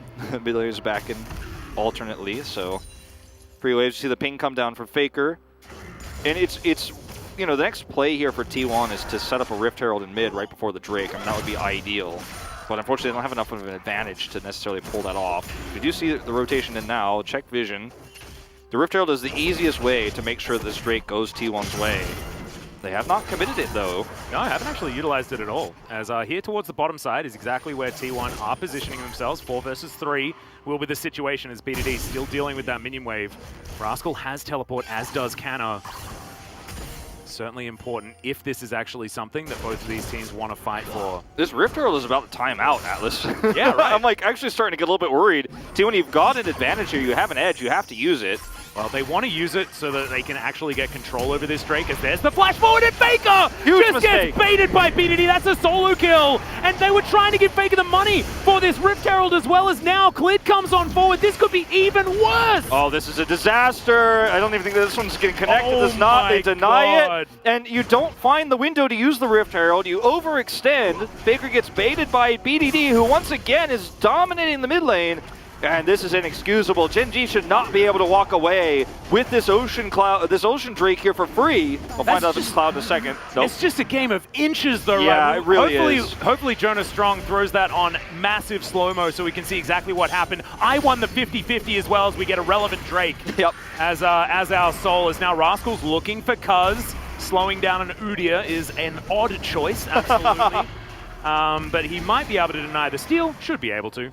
Yep, looks like it. Okay, Cuz just waits around the side, as you do. It's going to reset, but of course Rascal does not want to give up all of these minions. Yeah, massive opportunity cost if you actually stay there. You're going to lose all this wave. Well, he's just going to walk up and bully Kana here under turret. Actually, Rascal has a very large health bar, still had his ult available, so kind of has to be a little bit more careful than that. But this is, man, there has been BDDs in the past that would not have made that play. Yeah, no, absolutely not. Like, I really do want to see the replay. I'm sure we're getting it, like, super duper well edited and yeah, nice that's angle. Jonas Strong's like making sure that he has the timing just right. It's going to be cinematic, okay? Oh, yeah. It'll be like a mad movie. Here we go. All right, so we'll watch this one more time. So Faker actually teleports forward, gets the sleep, hits max range paddle star here, and then BDD just flash forward, presses the gameplay button after the Scout of the Week. Like, it's just that simple. You just don't trust that BDD is going to hit the Scout of the Week. I mean, that's Faker's underestimation there. Yeah, it actually, to be perfectly honest, wasn't super mega amazing, But it was a basic. little bit of a miscalculation from Faker to understand that BDD, of course, had the ability to do that. Yes, he executes perfectly, but it's Syndra, right? Like, you press all of your buttons and hope that the gameplay is going to be enough to take them all down. I mean, you get Scare of the Week under turret like that, your health bar is so low as Zoe, like, you're just not going to be able to survive. Is Cuz trying to come up here with kind of trying to trade aggressively, not going to happen, though. This game has been very much more action-packed in the earlier stages than our last two, right? We've, like, quadrupled the kills. Yeah, and it has to be, right? Because this is the game where T1 really have to make moves. It's not like we've handshaken on 2 scaling drafts or anything like that. T1 definitely want to be making moves early. They've opened up the map. They've made sure that they had pushing lanes in as many places as possible. Unfortunately, the rule of Callista effect is in effect, and therefore he's going to be having a pretty good time on the bottom side. You can see the heart monitor is moving closer and closer as we go on to it actually getting towards Gen.G. As you can see, T1 with a slight advantage now. I just don't know whether it's going to be enough with things like the Scion here, as Rascal got out of position by Canna. He got baseball batted back, so he has to... the flash in front, but he's stunned for a little bit too long. Clid running on forward, no mana on Rascal, so we can't exactly help him out. But Clid's going to be able to stride breaker his way out, and Cuz not going to be safe underneath this turret as, Ruler's going to move on over. Teddy shows himself as well. Yeah, you don't push this any further, but you can get a Rift Herald out of this. I mean, this is a really nice play from T1. You get aggressive, you catch Rascal, you force a big rotation for Gen.G, but you have a bigger one on your plate. Now nobody's getting side lane pressure, right? Ruler is not in the bottom lane. If Ruler's in the bottom lane here, nobody likes this play that much, but he stays. That's a teleport coming on in. Life looking for the pulverize, finds it there, gives Teddy back to the rest of Gen.G. Bladewell trying to get some value, and he's going to get stunned. Yep, gameplay for you, Mr. Teddy. Because now Carrier trying to get out of there, Cuz as well, just booping whoever he can. That shock blast was decent. Just don't know whether it's quite going to be enough here because they've already lost Teddy, and that is their end of teamfight win condition, right? Oh man, Gen.G just slid under the door on this one. I mean, it was the last possible moment they could contest. They handled it so well. Where's the Eye of the Herald? Who's got it? Where is it? Wow. What's happening? Is it still there? I'm not 100% sure. Where'd it go? Herald? Shirley? We have to go back and watch because... Did Shirley retire? What happened? There's 3 minutes left on her before her retirement, but... Yeah, I think it just wasn't picked up there. Or was it used already? I don't know. I don't think so. I think it just didn't get picked up there. But like the moment where you see this fight really go wrong is when BD is able to get on top of Teddy. Teddy used his blade whirl very early on in the fight because he panicked, and then you can't win that fight anymore. Teddy down. And this is just Gen.G understanding just how far they can push this composition, even with the Fate's Call not connecting. Let's see what happens to this Rift Herald here. I'm not actually sure who got it.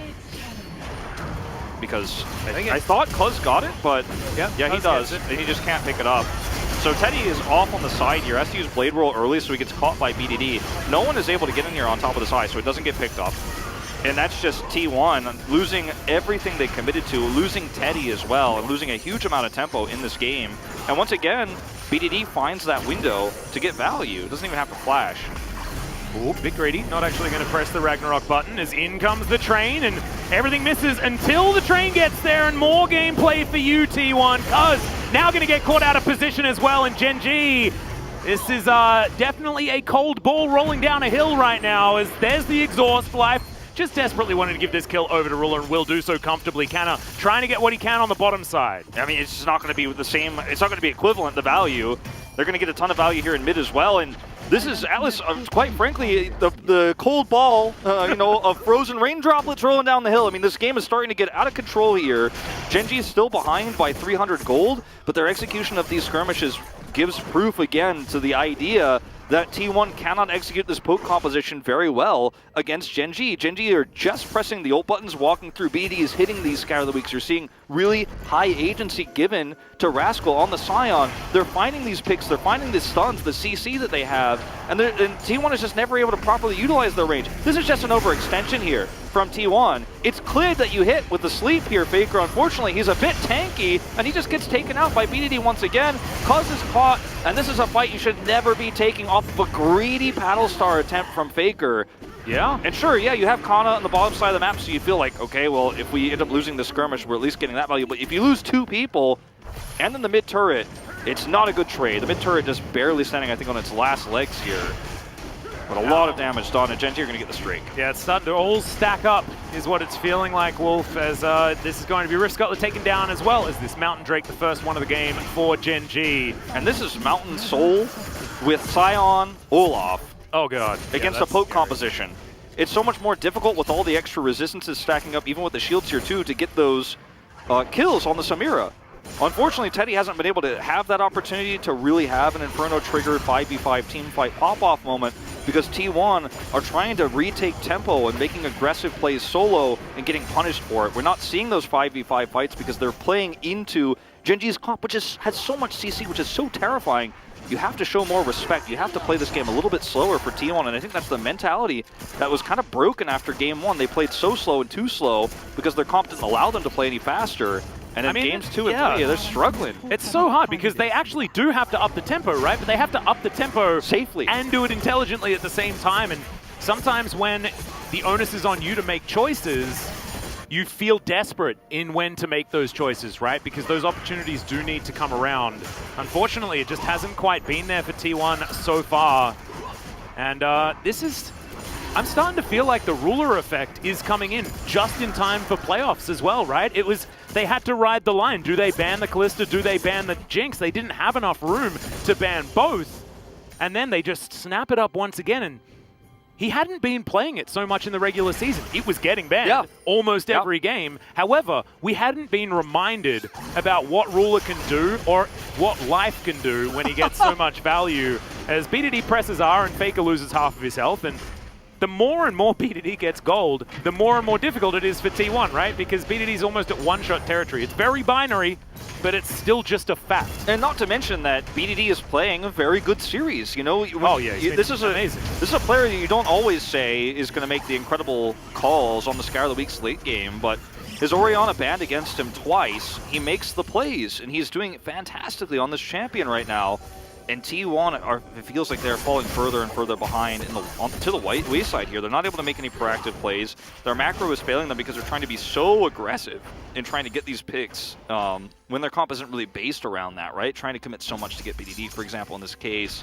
I mean, it's hard, right? Because it's like, it's poke, they do have pick options if you do find, like, the bubbles and things like that, but they've taken one outer turret on the bottom side. The same can be said for Gen.G as far as, you know, taking outer turrets, but you really want to be opening up the map. You want to be playing around the Zoe, allowing Canada to split in a side lane or add to the siege around these neutral objectives. But now I think even if they do that, Gen.G have hard engage options, and Rascal has been amazing on this Scion, being exactly where he needs to be. And if you're talking about hard engage, I don't think that there is anything more hard engaging than throwing a train into an enemy team, right? That's going to do it. And like, let me point everyone's attention to the vision score between these two junglers. Udyr is only up 6 in this game. He hasn't been able to have the same impact, and you know, they've just cleared a little bit more of the vision away T1 have.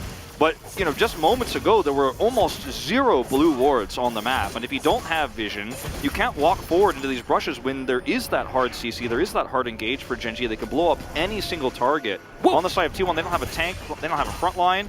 And if you don't have vision, you just can't do a whole lot as T1. You can't even paddle star. You can't look for those trouble bubbles you were talking about.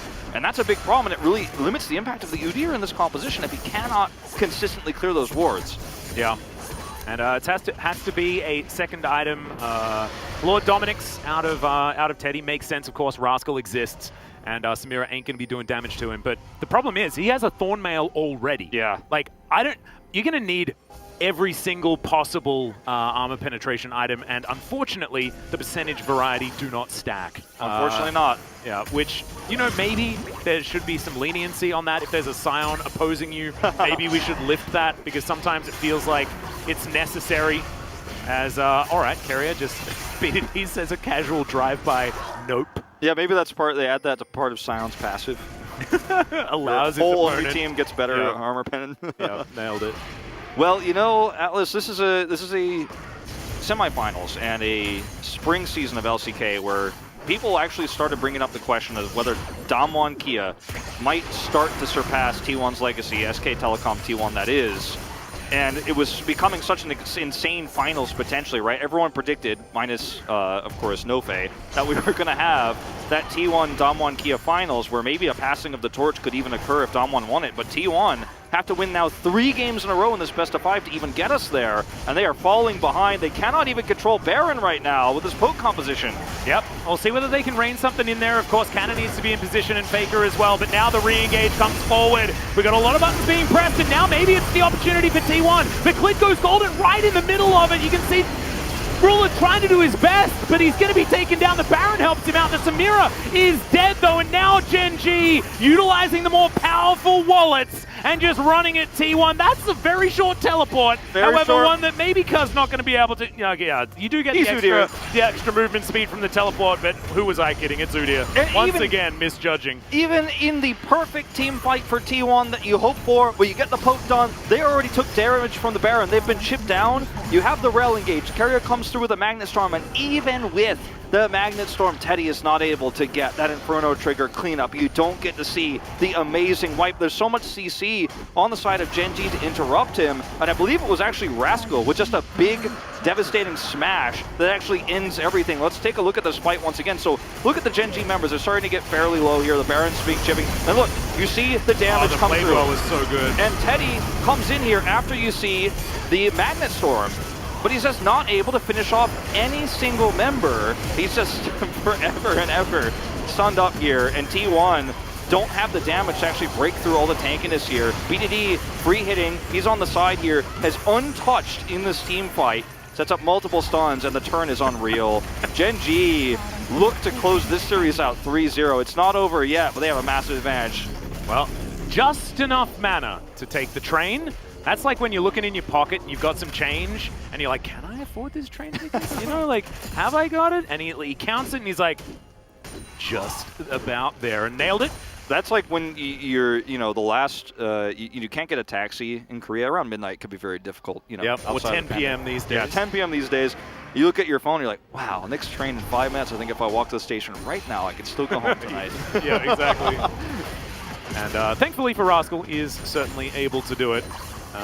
Not so thankfully for T1. However, they did stop the Baron. They lost the fight. However, not a lot was gained outside of getting towards Soul Point. It's not the worst dragon to lose. No, next one is definitely that, but getting Gen.G closer to that is definitely a problem. Okay. Hail Mary Baron time! No vision here for Gen.G. They have to push through. It's very difficult to use Gen.G's comp here against this poke without vision. You can see how much damage you'll take.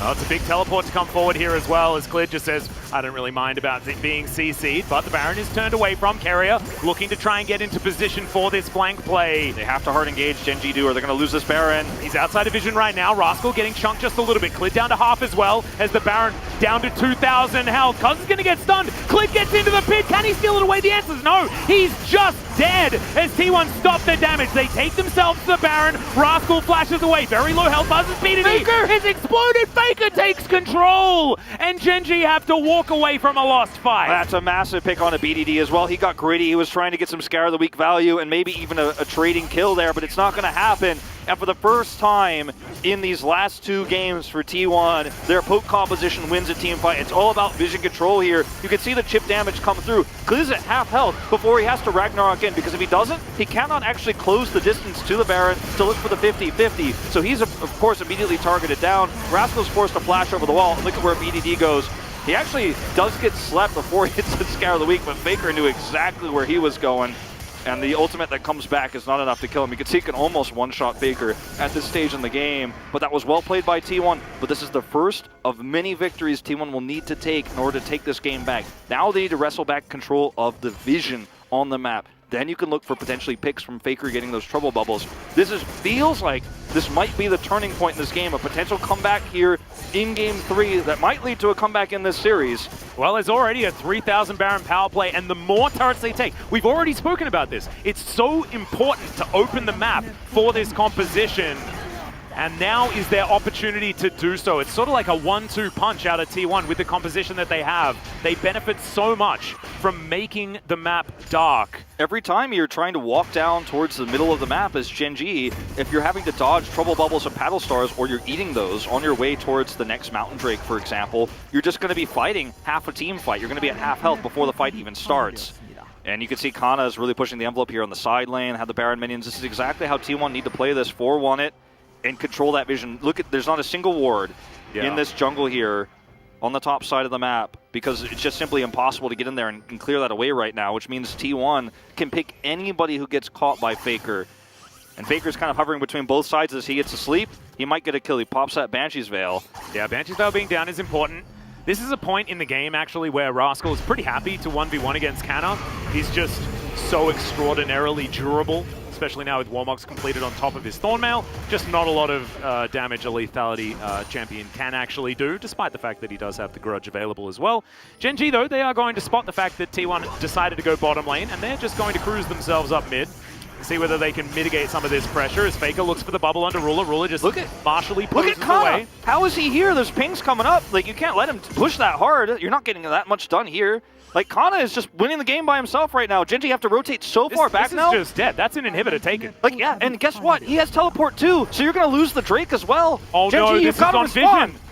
Gen.G! They can stop this whenever they want. Bubble is just going to connect, and Rascal gets the bad news. Teleport out from Kana. Hasn't quite taken the inhibitor just yet, as that's the decimating smash. This is a big zoom out now, as you can see Clit trying to get away from Kana. The flash not quite enough. Meanwhile, on the other side of the fight, Faker is taken down by BDD, who's now desperately trying to get out of the way. Carrier goes golden, and Teddy gets stunned. Oh no, the Scat of the Week is a disaster, and now Ruler is bouncing over the fight. It's a triple kill so far, and Gen.G lost no one. BDD just won the game for Gen.G. He's able to stun Teddy before he can use his Inferno trigger. Just as he hits his S rank, he's not able to pull it off, and he gets the kill onto Faker. At this stage in the game, you can one-shot a Zoe. BDD once again comes up big. A player we haven't talked about. You talk about the 4 kings of the LCK, and BDD has been one of the quiet ones this season, but he comes back big in this series, Atlas, and I think he might have just put them into the grand finals. This is extraordinary. Gen.G now pushing on the Nexus turrets. Kana, the only man that can save it. Carrier up in a couple of seconds. Teddy in 5. Nexus turret number 1 goes down. Carrier desperately trying to be the hero, but the Nexus is exposed, and T1 have been 3-0'd by Gen.G. Unbelievable turn of events here. Only one Korean analyst predicted Gen.G to go to the grand finals, but they stomp and destroy T1 in 3 very dominant games in 3 completely different playstyles. Games 1 and 2, slow tempo-based play to aggressive, and in Game 3 we play the more aggressive version of the Game 2 composition. T1 get ahead, but make a few small execution mistakes, and BDD is there to scoop it up once again. The compositions we saw from T1 tonight were so hard to execute. They put everything on the line in this series. They went down 0-2, but had no fear. They put Teddy on his 2nd career game of Samira with a poke composition, but the execution just wasn't there. There was too much CC, and Gen.G have done what almost no one predicted, and we have an amazing grand finals here. Gen.G, remember, coming off a win against Damwon Kia in the last match. It doesn't get much more exciting than this. We talked about this is the season of upsets. You can never expect the expected in LCK 2021. Well, I mean, I want to take you through a little bit of a journey as to why Gen.G wasn't our prediction for this one. 2016 summer, playoffs round 1, KT 3-0 them. 2017 spring, KT 3-0 them.